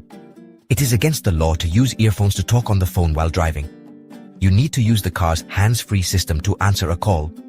And even if you use hands-free, it's best if the call is not longer than a minute. Now, some information about GPS. If you have a built-in GPS in your car, perfect. But if not, don't put it where it blocks your view. Also, keep it away from the airbags. In a crash, it could become a projectile. Your GPS also shows your speed, but always go by what your car's speedometer says. So, to drive, you have to be focused on the road. Also, you have to drive defensively and anticipate different obstacles that you'll find. So we must perceive as much information as possible with our eyes. Remember this well. You have to look about 20 seconds ahead of your vehicle. This means your eyes should reach where it will take you 20 seconds to get to. When it comes to seeing well while driving, some things can make it harder, like going too fast, drinking alcohol, or using drugs. For example, alcohol affects the brain by slowing down your reaction time. In other words, you have slower reflexes. Alcohol reduces your field of vision, causing tunnel vision. This is like losing your peripheral vision, the same thing that happens at high speeds. A fact you shouldn't forget for your test: alcohol affects people under 18 and over 65 more. And be careful, because alcohol doesn't affect everyone the same way. There are factors that can make the effects vary, like weight, age, how used to drinking someone is, and so on. Also, alcohol gives you a false sense of control and safety. And you should know that when you drink alcohol, you'll have the highest blood alcohol content between 30 and 90 minutes after your last drink.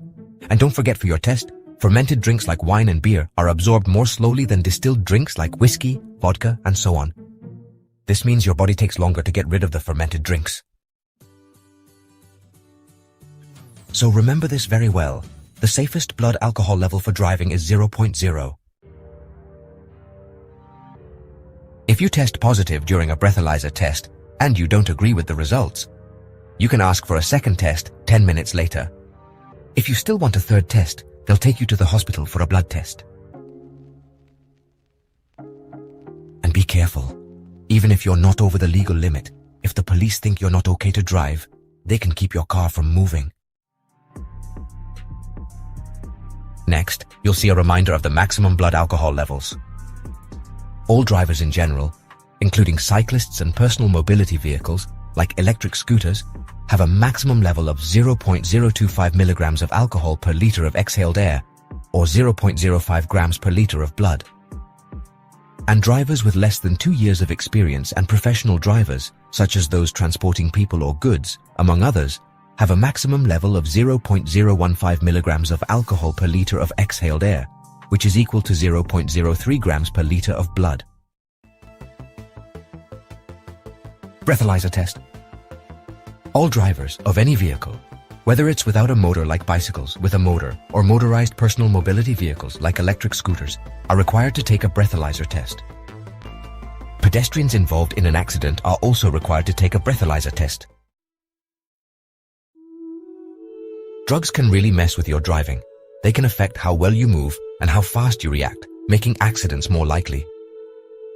It's super important to understand the dangers and never drive when you've taken anything that could make driving unsafe for you and everyone else on the road.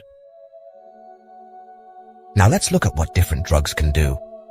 Cannabis makes you sleepy. Cocaine can make you aggressive and impulsive. LSD has really long-lasting effects up to 10 or 12 hours and can cause hallucinations. Ecstasy can give you blurry vision. And amphetamines can mess with your movement and sleep. Tiredness and fatigue also affect your vision. And to avoid eye strain, it's important to always have sunglasses in your car, because they'll help you see better in bright sun or snow, preventing glare, which is very dangerous. We can also be blinded by a car coming towards us at night with its high beams on. In this case, pay attention. If we are blinded by an oncoming car, we should look away towards the right, even pull over if necessary. Driving and medications. Always check the information leaflet to make sure the medicine you're about to take doesn't affect your driving. Even if the medications are natural, they can have side effects. Remember, antihistamines for allergies are the ones that usually cause drowsiness, although the newer ones rarely do. If you have allergies, you should avoid driving with the windows open and with the air conditioning on high.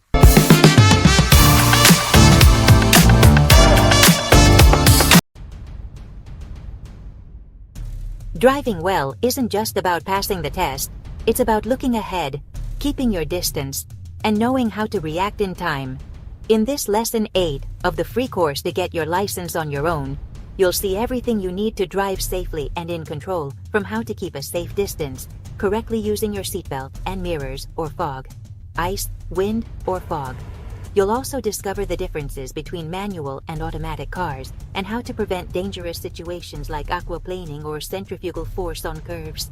If this course is helping you prepare for your test, subscribe and support us so we can continue creating more free content to help you get your license on your own. Safe distance. At all times and with all types of vehicles, we will leave a sufficient safe distance according to the circumstances.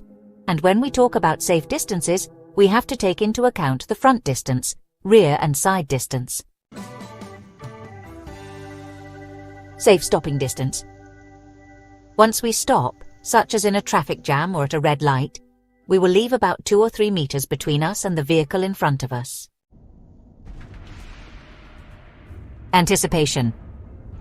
To drive safely, you have to anticipate, and this means looking far ahead to be able to manage any problems you approach. So when we approach a problem, whether it's approaching a roundabout, a curve, a pedestrian crossing, and so on, we will have our foot positioned in front of the brake, even if we don't press it, simply to be ready to brake if necessary. Vision. As we explained earlier, you have to look about 20 seconds ahead of your vehicle. Also, don't just look straight ahead, but also check the sides with slight head movements of about 45 degrees. Anticipate the actions of other users. Defensive driving includes the aspects we just saw: vision, anticipation, and space. These are the principles of defensive driving, which allow us to anticipate dangerous situations. The helmet. It is very important that you wear it properly fastened, since in the event of a fall it could fly off and leave your head exposed to impacts. Obviously, the helmet must be homologated certified. And if you have already suffered an accident with the helmet, you have to replace it. And pay attention, because they have an expiration date. The materials can degrade over time and lose effectiveness. If the helmet does not have a visor, it is recommended to use protective glasses, and it is also recommended that they be light-colored. as this will make it easier for others to see you. And as for the helmet, pay close attention now, because previously it was explained that it is forbidden to use headphones while driving. But if you are riding a motorcycle, you can use headphones only if they are integrated into the helmet itself. Braking with a two-wheeled vehicle. Braking is very important in all vehicles, but even more so in two-wheeled vehicles, since the grip of the wheels must be taken into account when braking. Remember this, on two-wheeled vehicles it is easier to lock the rear wheel when braking due to the lack of weight. This is because when braking, most of the weight is applied to the front wheel.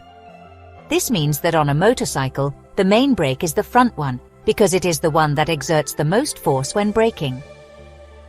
If, for example, two people are traveling on the motorcycle, the passenger is putting their weight on the back so you can brake harder with the rear wheel.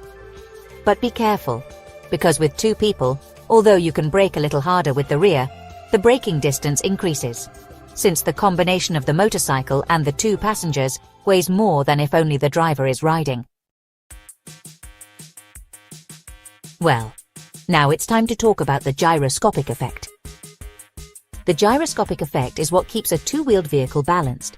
And remember the following figure, 30 kilometers per hour. From 30 kilometers per hour is when a two-wheeled vehicle manages to stay balanced. And yes, on a bicycle, we can go less than 30 and it stays balanced, but because it weighs much less than a motorcycle or a moped. Also, to ride a motorcycle it is recommended to wear a suitable suit, gloves and boots, even in summer. ABS is another ADAS system that prevents the wheels from locking up when braking, thus preventing them from skidding and losing control of the vehicle. And motorcycles can also have ABS like other vehicles. Remember that they can ask you questions about motorcycles or mopeds, because with a B license, you can ride mopeds. And until July 1st, 2025, also 125cc motorcycles. After this date, you have to take a course that we already explained in the previous block. With two-wheeled vehicles, it's the same as with cars, buses, trucks or any other vehicle. There are manual and automatic transmissions. Automatic vehicles are always going to be safer and easier to handle than manual ones, aside from the fact that manuals are already obsolete and in a few years due to pollution restrictions, they are going to disappear, since they are all going to be hybrid or electric and all these vehicles are automatic. There are no manual electric vehicles. Let's just say that buying a manual car right now is like going to a mobile phone store and asking for a phone with buttons instead of a smartphone. Next, you will see how the vehicle controls are arranged. Manual car. Manual vehicles, the ones that aren't two-wheelers, have 3 pedals that you use with your 2 feet. The left pedal is the clutch, and you only use it with your left foot. The brake is the middle pedal, and you use it with your right foot. And the gas pedal, that's the one on the right, and you also use it with your right foot. With a manual car, you'll always be working all 3 pedals at once, and at the same time, you'll use your right hand to change gears. If you don't, the car won't move, and that's what makes it tricky. The automatic car. An automatic car only has 2 pedals. The one on the right is the gas, and the one on the left is the brake, and you only use both of them with your right foot. Plus, you don't have to use your right hand to touch any gear stick, so you don't have to juggle things to make the car work like it should. You just hit the gas, hit the brake, and that's it. So, if you just want a car to get from point A to point B, an automatic car is obviously what you want. It's much easier to learn, and then it's easier to handle on the road because you don't have to worry about the clutch or always changing gears. A manual car, you could say, is more for expert drivers, or for people who love how cars work. But if you're someone who doesn't really care about how cars work, and you just want a way to get around and have fun, an automatic is definitely your best choice, no doubt about it. So if someone like that know-it-all brother-in-law at Christmas dinner tells you that if you can't drive a stick shift, you can't really drive, you can tell them that if they use a lighter instead of 2 sticks to make a fire, then they don't know how to make fire either. Also, before you start your driving lessons, you should know that with a manual car, you'll need at least twice as many lessons as with an automatic. So, it's a good idea to think about what kind of car you want, or at least try both before you spend money on lessons, because a manual will always cost more to learn. Let's talk about the controls on manual motorcycles or mopeds. Your right hand controls the front brake and the gas. Your right foot works the back brake. Your left hand is for the clutch. And your left foot changes the gears. So, to make it super simple, on the right side of the bike, you have the brakes and the gas. And on the left side, you change gears. Now, for automatic two-wheelers like automatic motorcycles or scooters. It's all in your hands! Your right hand has the gas and the front brake. Your left hand has the back brake. Now remember this really well. Automatic vehicles, like automatic cars, don't have a clutch pedal. And for both manual and automatic cars, when you need to stop, the first pedal you press is always the brake. Okay, now let's talk about big vehicles like trucks and buses. When you're driving near them, or when they pass you, try to leave as much space as you can between your car and them. And if you want to pass them, start way back. Give yourself plenty of room so you can see the road ahead, because they're so big they can block your view. Also, be careful. When you pass a big truck, your car might try to pull towards it. This happens a lot if you look at the truck instead of looking straight ahead where you're going. And it's even trickier if it's windy. If the wind is blowing from your left, it will push your car to the right. So, the wind pushes you away from where it's coming from. And if the wind is coming from the same side as the truck, watch out. Because right after you pass the truck, you'll suddenly feel that wind hit your car.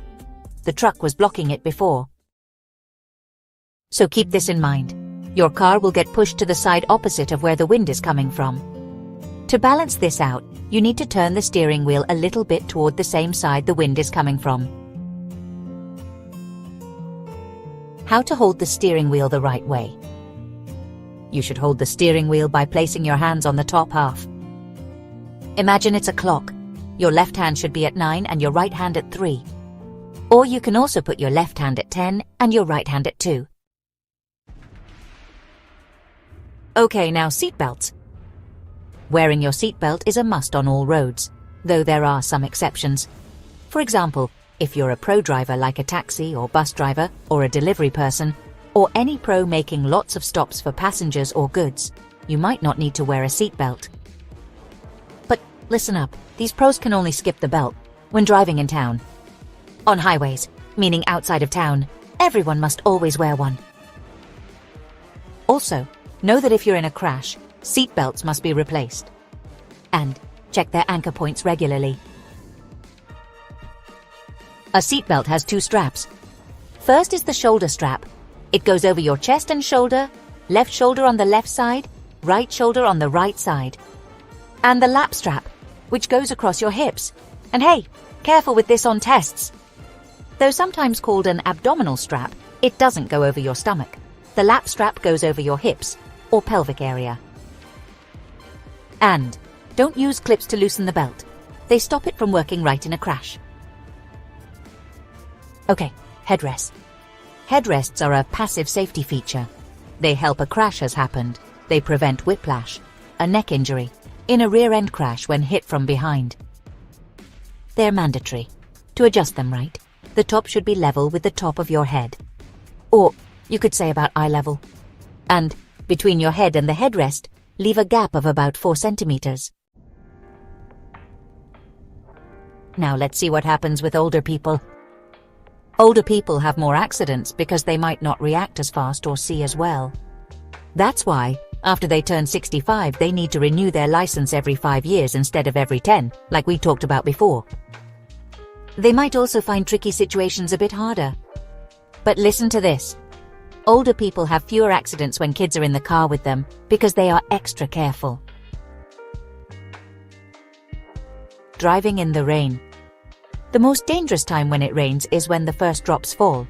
This mixes with dirt on the road and water, and it makes a very slippery layer. Now, be careful to know the difference between these 3 words. Windshield, windshield washer, windshield wipers. The windshield is the front glass, sometimes called the front window. It's easy to remember because its job is to stop the wind. The windshield washer is the spray of water that we can point at the front glass to help clean it. And be careful if they ask you if the windshield washer fluid tank is the same as the engine's water tank, because it's not. The windshield washer fluid tank is a different tank from the engine's water. And the windshield wipers are those black arms that move back and forth across the glass to clear the water. As for the windshield wipers, you should use the slowest speed you can so you don't scratch the glass or hurt the rubber blades. Puddles and hydroplaning. Now pay close attention to this next part, because this is something people often get wrong on the test. When you have to drive through a puddle, it's better to go through it with all four wheels of your car instead of just the wheels on one side. If you only drive through the puddle with the wheels on one side, you could hydroplane on just that side. That can make your car unsteady and affect your steering. So, it's better to go through the puddle with all four wheels of your car, as this helps you keep a steadier path. And after you go through a puddle, your brakes might not work quite as well for a moment, so to dry them off, gently tap your brake pedal a few times. So what is hydroplaning? Hydroplaning is when your tires lose their grip on the road because water builds up in the grooves of your tires. This can make your tires float a little, and you could lose control of your car. And remember, hydroplaning is worse the faster you drive. So it really depends on how much water is on the road and your speed. Ice and shady spots. Shady spots are areas on the road where the sun doesn't shine, and in winter, these spots can have a layer of ice that might make your car skid. And remember this well for your test. When the temperature drops below about 37 degrees Fahrenheit or 3 degrees Celsius, there's a risk of ice patches forming. And don't mix this up with 3 degrees 0. We're talking about 3 degrees 0 Celsius or about 37 degrees Fahrenheit. Even then, ice patches can still show up. So what should we do when driving in bad weather conditions? At the very least, use your low beam headlights and your position lights. And don't forget, you can't drive with just your position lights on. They need to be on with your low beams. Those are your regular headlights or your high beams. Of course, when the weather is bad, you need to slow down and leave more space between your car and the car in front of you. Increasing your following distance is super important because, for example, when the road is wet, it takes you twice as long to stop. That means on a wet road, your stopping distance is doubled.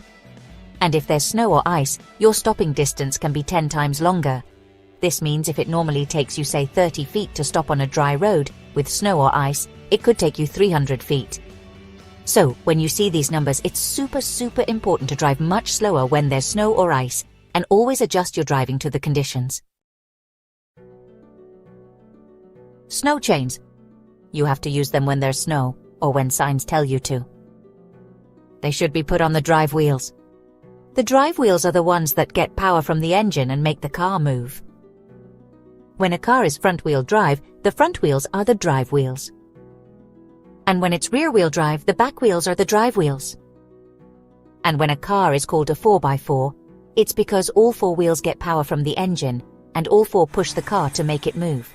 That gives it much better grip on the road.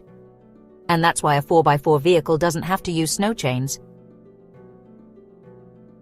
Also, whenever you're on slippery roads, you should use the highest gear possible to keep the wheels from skidding.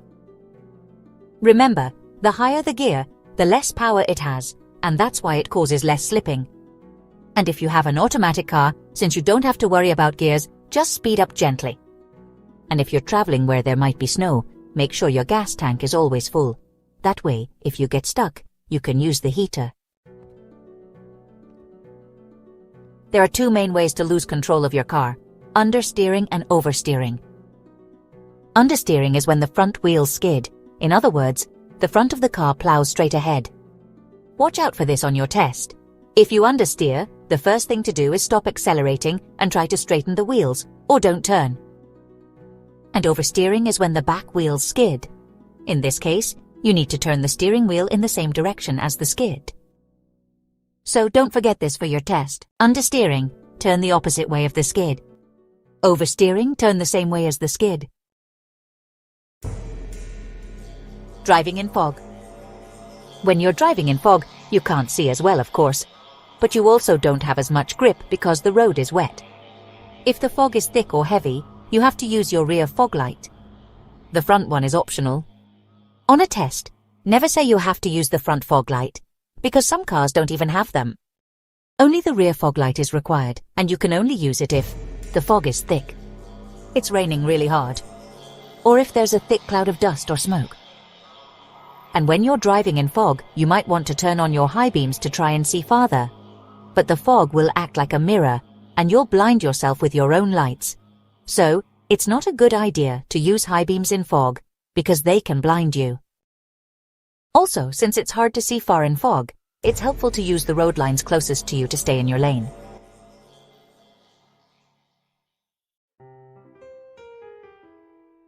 Windshields, windows and mirrors.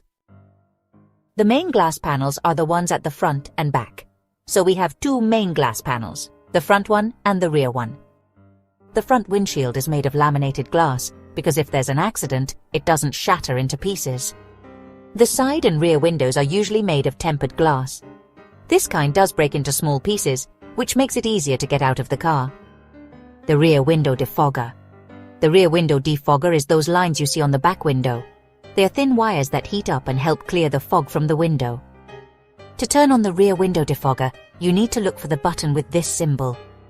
And don't get it mixed up with the one for defogging the front windshield, which has a similar symbol but with a curved shape. It also defogs, but it blows air through the front air vents. Since the air blown is very dry, it helps to defog. If it's winter, it's no problem because you can use the heater at the same time. Rear view mirrors. The ones you must have are the inside mirror and the left outside mirror. For vehicles where you can't see out the back window, like vehicles without rear windows, then the right outside mirror is also required. Mirrors on mopeds and motorcycles. For mopeds and motorcycles that don't go faster than 100 km per hour, only the left mirror is required, though they can have both. But if the motorcycle goes faster than 100 km per hour, then both the left and right mirrors are required. The blind spot sensor. The blind spot sensor is an ADAS system. ADAS stands for Advanced Driver Assistance Systems. These are active safety systems, meaning they help you drive. And with the blind spot sensor, a light on the rearview mirror turns on to warn you when there's another vehicle next to you. And how often should you check your rearview mirrors? You really need to check them all the time, but so you know the numbers they might ask on a test, you should remember that. In town, meaning on city streets, you should check your mirrors every 5 to 10 seconds. And if you're on a road between towns, which is outside of town, every 10 to 15 seconds. But be careful with this, because if they say you're outside of town but there's heavy traffic, you should check them every 5 seconds. Convex mirrors.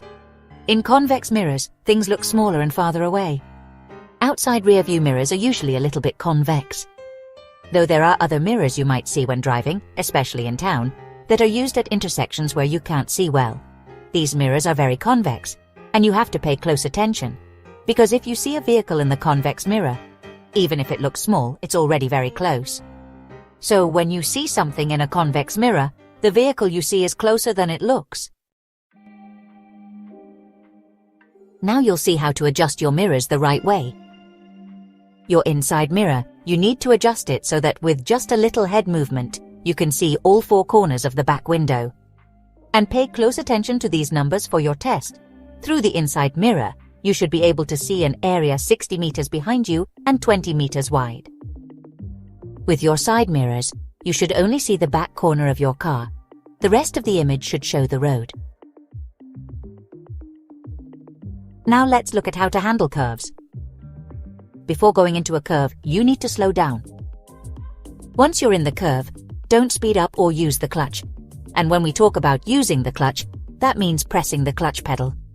This is very important, because pressing the clutch in a curve can make you lose control. Plus, it's a serious mistake on your driving test. Remember, this isn't a problem with an automatic car. When you're coming out of the curve, as the car straightens out, speed up smoothly and little by little to get better grip. These 3 steps are very important because in a curve, you'll feel an outward pull. This is called centrifugal force. This force is a Danger, because it can pull you out of your lane or even worse, off the road. Remember this. Centrifugal force gets stronger the faster you go, or in very sharp curves. Driving in the wind. Side wind and gusty wind, this one is the most dangerous. When the wind comes in gusts, it's harder to guess how your car will act. If the wind is coming from the front, it makes your car use more gas.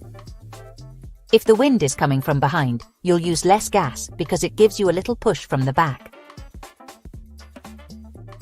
Here's something you need to know for your test. When you're driving with wind from the front, side, or going downhill, you should use lower gears. And when should you use higher gears? When you start moving or drive on slippery roads, this helps stop your wheels from spinning because of too much power. But don't forget, if you're driving in normal conditions, you should use the highest gear you can. And if you choose an automatic car, you won't have to worry about all these problems with higher or lower gears, because the car does it for you.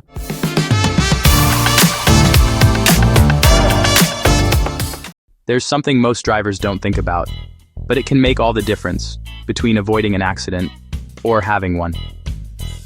In this lesson, you're going to find out how to keep your vehicle in perfect shape, what systems protect you, even before an impact, and how to act if an accident happens. Because knowing these rules won't just help you pass the test, it can also save lives. If this course is helping you, subscribe and support the channel so we can keep bringing more free content for your driving test. Okay, let's talk about safety and saving some money.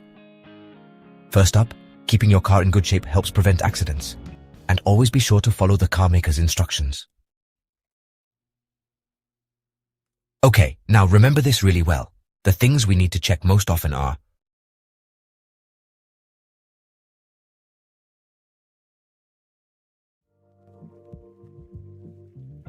So, as we started to see earlier, we can talk about passive safety and active safety. Active safety is all the systems that help prevent an accident. And passive safety, well, that kicks in an accident has already happened and its job is to lessen the damage. Next, you'll see some examples of active safety, like brakes, tires and suspension, lights and mirrors, or the air conditioning, and of course, the ADAS systems. Now you'll see examples of ADAS, which are all those driver assistance features like the start-stop system. This automatically turns off the engine when the car stops to save fuel and reduce pollution, like for example, at a red light. It turns back on when you press the clutch or step on the gas to save fuel. You can turn this system off by hand with the button you see in the picture. The hill holder, or hill start assist. It keeps the car braked for a few seconds on a hill when you let go of the brake to stop it from rolling backward. The AEB, or automatic emergency braking system. It spots danger of a crash and brakes automatically if you don't react in time. The RCTA, or rear cross traffic alert. This system works at speeds below about 9 miles per hour, and it makes sounds to warn you about traffic behind your car when you're backing up. The backup camera shows on the screen what's behind the car when you're backing up, helping you park more safely. The 360-degree camera, or bird's eye view, shows a view from above the car by combining several cameras to help you move around in tight spaces. Parking sensors spot things in your way when you park and beep if you're close to something. The traffic sign recognition system. This system reads traffic signs, like speed limits, and shows them on the car's dashboard. The fatigue detection system uses sensors that watch your face and eyes to see if you're tired, and it tells you to take a break. The automatic lights and wipers system turns on the lights when it gets dark or rains, and turns on the wipers if it senses water on the windshield. The FCW, or forward collision warning, warns you if you get too close to another vehicle, but it doesn't brake for you. The ISA, or intelligent speed assistance. This system spots speed limit signs and controls the car's speed based on the road's limit, either by changing it automatically or warning you if you go over it. The LDW, or lane departure warning. It warns you with a light and sound if it sees you're changing lanes without your turn signal on. The LDW only warns you. It doesn't steer for you. The LKA system, or lane keep assist, also spots when you change lanes like their last one, but this one does automatically move the steering wheel to fix the car's path. The blind spot sensor warns you if there's a vehicle in your mirror's blind spot, but it doesn't take over. The night vision assist. It uses infrared to spot people or animals in the dark and shows them on a screen. The ABS, or anti-lock braking system. It stops the wheels from locking up when you brake hard, letting you keep control of the car, especially on slippery roads. The ESP system, or electronic stability program, helps you keep control of the car during sudden swerves or skids. It does this by braking one or more wheels. The TCS, or traction control system, stops the wheels from spinning when you speed up, especially on wet or slippery surfaces. Don't mix up TCS, which stops your wheels from spinning when you accelerate, with ABS, which stops your wheels from locking up and skidding when you brake. For example, lights are also part of active safety, and if you aim them too low, you can't see things on the road soon enough.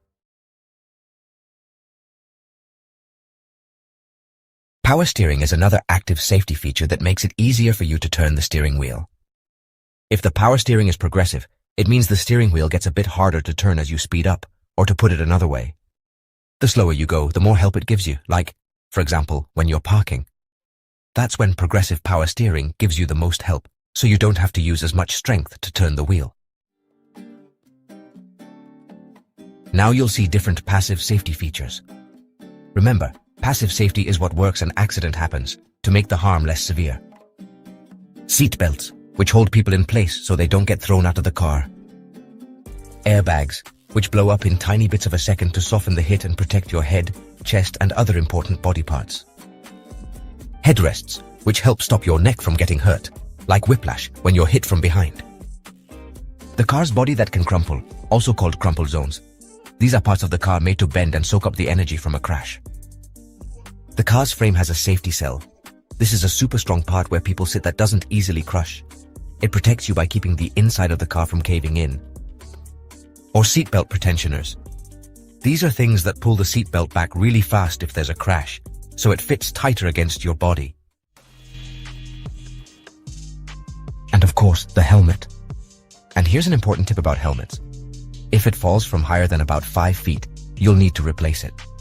And about helmets, don't forget that riders of PMVs, personal mobility vehicles, also have to wear one. However, the exact way this rule is enforced can change depending on your local city rules.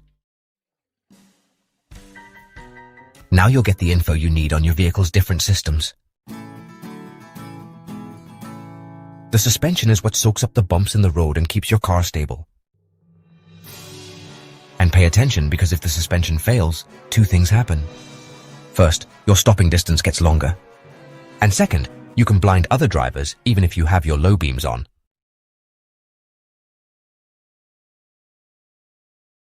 Depending on the type of car, it can have a lot more or a lot fewer airbags. But the most common ones are the front airbag, the one that comes out of the steering wheel, the side airbag, which comes out from the side of the seat, and the curtain airbag, which covers the windows. Before, you might have seen that professional drivers didn't always have to wear their seatbelts in the city. Well, even if we're not pros, there are 2 times when we can also drive without a seatbelt. The first one is when a driver is backing up. The second time is if you have a doctor's note that says you should drive without a seatbelt. Reflective vest. You need to have a reflective vest, and it's super important to remember where you need to keep it. The vest needs to be inside the car with you. That means it can't be in the trunk. If your car breaks down or you have an accident and you have to get out of the car without your vest to go get it from the trunk, you're already breaking a rule. And the fine for not having the vest is €200. Another thing to remember is that you don't have to wear the vest in town, but it's a good idea. So, to wrap it up, you must have a vest, and you need to use it on roads between towns. When you put your vest away, make sure it's not in the sun, because it can stop being shiny and reflective. And for motorcycles, you don't need one, because lots of motorcycles don't have a spot to keep it. Let's talk about warning triangles. Warning triangles are really important. They tell other drivers a car is stopped on the road. Placing them right can prevent accidents and save lives. They need to be seen from at least 100 meters away, and you should place them at least 50 meters from your stopped car. Remember, you must carry at least 2 triangles. If it's a 2-way road, you need one in front and one in back. And don't forget, starting January 1st, 2026, these triangles won't be required anymore. They'll be replaced by a V16 light signal that connects to the DGT. But you can still carry triangles if you want. It'll be optional. This is because if your car stops on a blind hill or right after a curve, it's still smart to place a triangle before that spot. That way, other drivers won't suddenly find your car there.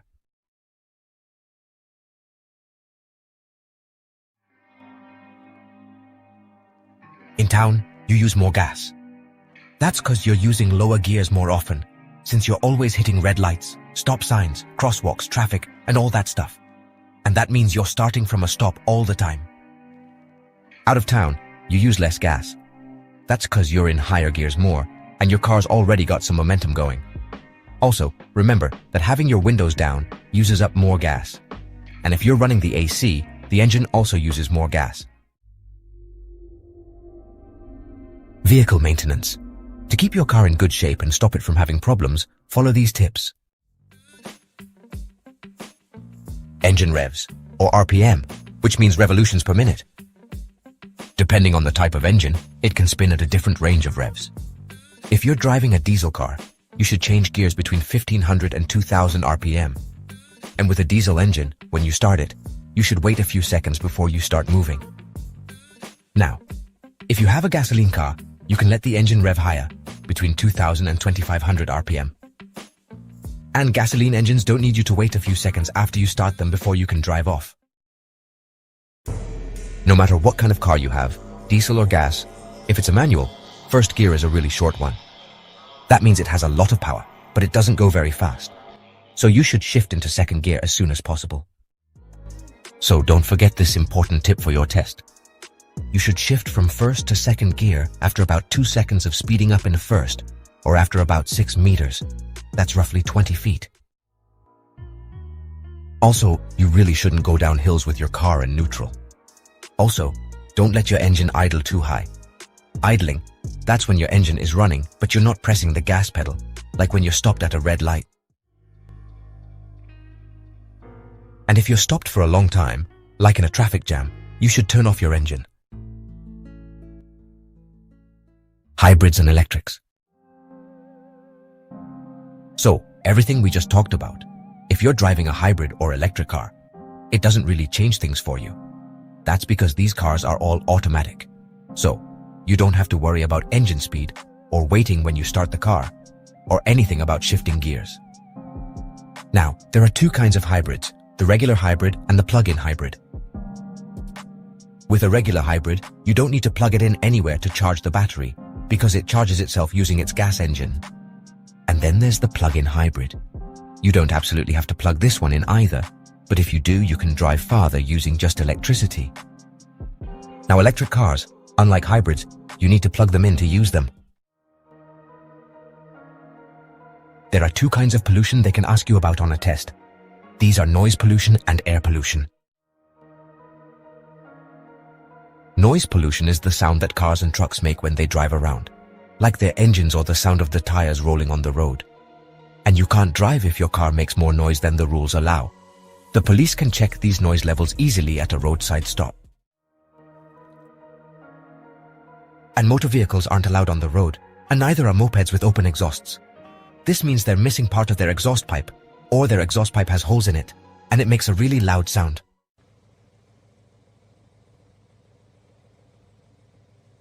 You can't let out more fumes than what's allowed. And be careful about the kind of smoke coming out of your tailpipe, because the color can show different problems, and they might ask you about this on the test. If black smoke is coming out of your tailpipe, it means your engine is burning more fuel than it's supposed to. Bluish-white smoke. If bluish smoke is coming out of your tailpipe, that means you're burning oil. Remember these two things you can't do for your test. It's not allowed, and it's also really bad for the planet, to dump oils, grease, or fuel down the drains or on the street. Also, you can't wash your car on a public street. You have to go to a car wash or a special place made for washing cars.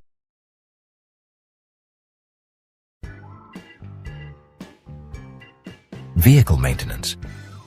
There are three essential systems in a vehicle: the electrical system, the lubrication system, and the cooling system. Let's start with the electrical system.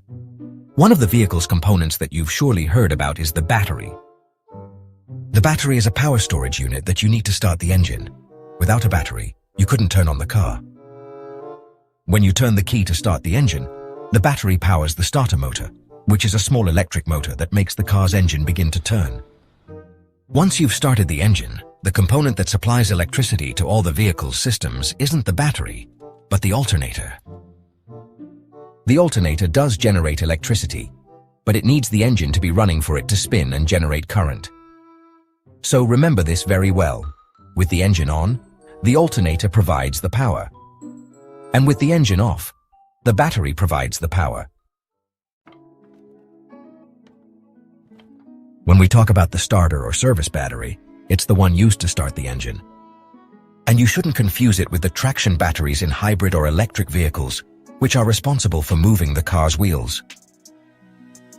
As for the starter battery, inside there's a mixture of distilled water and sulfuric acid called electrolyte, and sometimes the level of this liquid can drop. It's very important to remember that if you have to top up the battery, you must only add distilled water. Never say that you have to add acid to the battery. There are also what are called low-maintenance batteries, and with these batteries, you won't even be able to add distilled water as they're sealed. You simply need to keep the terminals clean and greased. Two cables connect to the battery. One called the earth, which is the negative and is black, and another positive cable which is red, and these cables connect to the terminals. The terminals are like a point, usually made of lead, where the cables that carry electricity from the battery to various components are connected. These terminals must be kept clean and protected with Vaseline. And if, when you turn the key to start the car, you notice the engine turning over weakly and the lights dimming, it could be because the terminals are dirty or because the battery is flat or in poor condition. And if you have to change the battery, you must first disconnect the negative or earth cable, which is the black one. The lubrication system. An engine is made up of loads of parts, but there are 3 parts you need to know about. The cylinder head is the top part, the block is the middle part, and the sump is the bottom part. Of these 3, the one you might be asked about is the sump. The sump is the oil reservoir that lubricates the engine. And about the oil, you should know that it passes through a filter, and the oil filter needs to be changed when the manufacturer indicates it. To check the oil, you use a dipstick that is inserted into the engine down to the sump. And when you pull out the dipstick, you can see a maximum and a minimum level. The oil mark should be between the maximum and minimum, and to check the oil level, you need to do it with a cold engine. You need to be careful not to confuse this with changing the oil, as the oil change should indeed be done with a warm engine. Remember, level when cold and change when warm. The oil that comes out of the sump moves throughout the engine, lubricating its parts, and for that, it needs to move through the pipes with pressure. The necessary pressure is provided by a pump, and if the oil pressure drops, the engine will break. That's why it's very important that you know the following. If this light comes on your dashboard while you're driving, it indicates that you've lost pressure and you must stop. And the detail of whether the light comes on while you're driving is very important, because that light can also come on at another time and it doesn't mean you have a problem. It only comes on to indicate that the light works, and that if you run out of oil, it will warn you correctly. This happens when you turn the ignition and turn the key to start in the first position. At that moment, all the dashboard lights are checked to indicate that they are not broken. So if the oil light comes on when you turn the ignition, that's correct. If the oil light turns off when you start the engine, that's correct. But if the oil light comes on while you're driving, then there is a problem, and you must stop as soon as possible. The cooling system is fundamental because the engine, when running, generates a lot of heat and needs a system to cool it down. The engine water moves thanks to a pump that propels it through all the hot parts.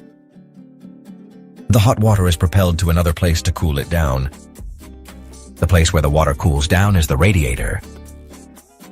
The radiator is at the front of the vehicle, and it receives air head-on when we're driving. That's why vehicles have a grill at the front that allows air to pass through. So the water comes out cold from the bottom of the radiator and goes up through the engine, absorbing the heat to then re-enter the radiator through the top part. Besides the radiator and the pump, there's another component in the cooling system you should know about. The expansion tank. The expansion tank is a bottle where hot water can expand with temperature changes. And this leads us to another question that might come up for you. When the engine is hot, the expansion tank level is at the maximum part. And when the engine is cold, it stays at the minimum level part. Well, that water we talked about earlier, that goes through the engine, isn't actually water. It's what's called antifreeze, because it can withstand low temperatures without freezing, unlike water. Also, antifreeze usually comes in different bright, very colorful shades, so you can spot leaks more easily, and you need to change the antifreeze when the manufacturer says so. The engine also has an air filter, which is what enters the engine mixed with the petrol. Remember to clean this filter more often in summer as the weather is drier and there's more dust. Now we're going to see what spare parts and equipment you must carry in your car. Mandatory equipment in passenger cars and light vehicles includes a certified reflective vest, which is mandatory to wear when exiting the vehicle on interurban roads. You also need to carry 2 warning triangles to signal the vehicle in case of a breakdown or accident.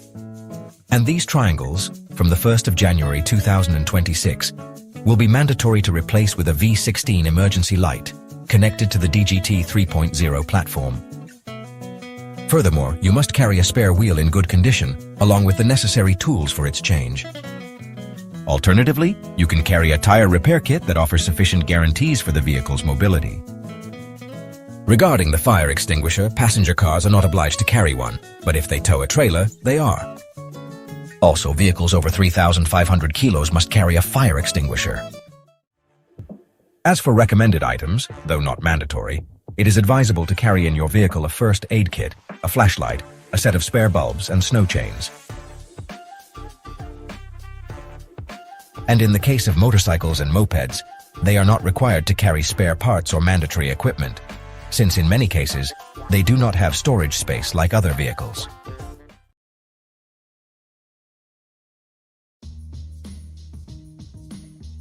Now we will begin to look at everything related to accidents and first aid.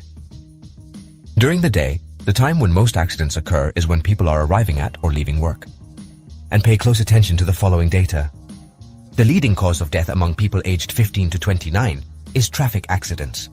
And remember, more accidents happen on urban roads, although the consequences are usually less severe than outside of town, since speeds are lower in populated areas.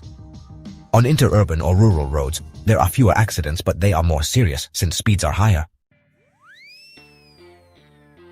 If you are driving and come across an accident, it is mandatory to stop and provide assistance. Failing to do so is considered a criminal offense. If, upon seeing the accident, there are already other people helping, you may continue driving without stopping.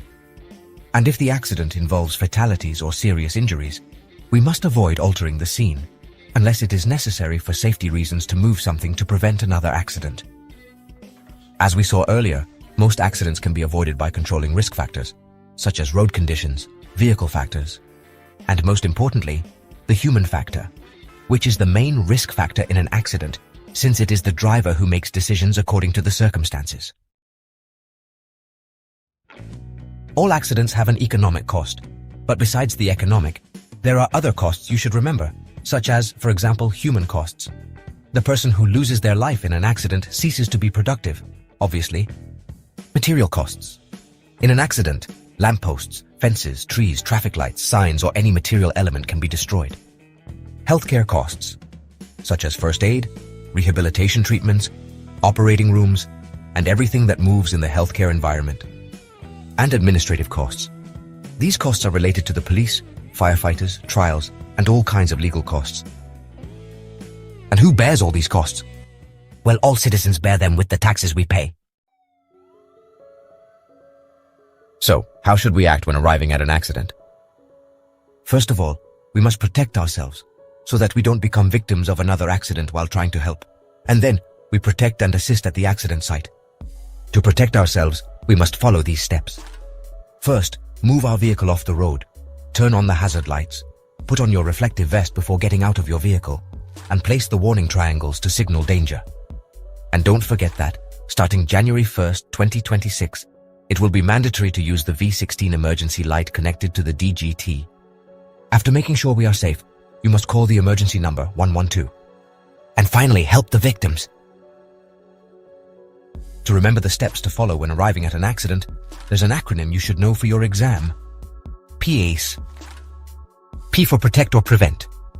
A for alerting 112, the emergency number, giving as much information as possible about what happened. S for providing aid as much as possible. How to act if there are injured people in the accident. With injured people, there are things we should do, but there are others we shouldn't. Things you can do with an injured person.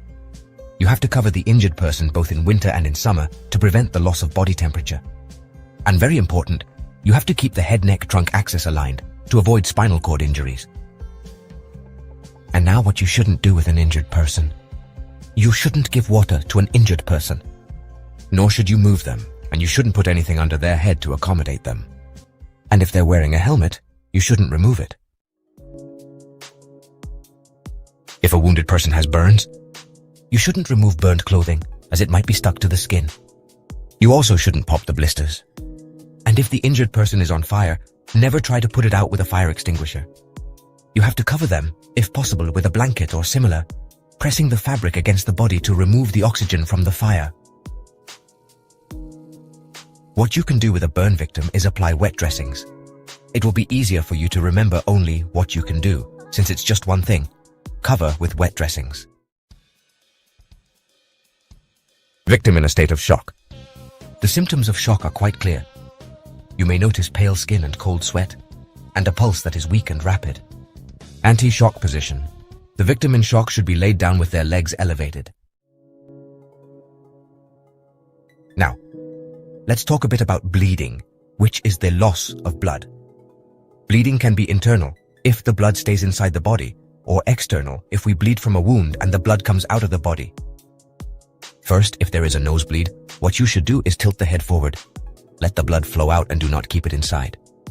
And if it is bleeding from the ear, the injured person should lie on their side, on the side that is bleeding. And, as in the previous case, you should not block the bleeding. Both nosebleeds and ear bleeds are called externalized hemorrhages, and these should not be blocked. As for external bleeding, such as those caused by a cut, you should cover the wound and apply pressure. And be careful, because if someone tells you to use a tourniquet, remember that it should only be done in case of amputation, and you must write down the time it was applied in a visible place.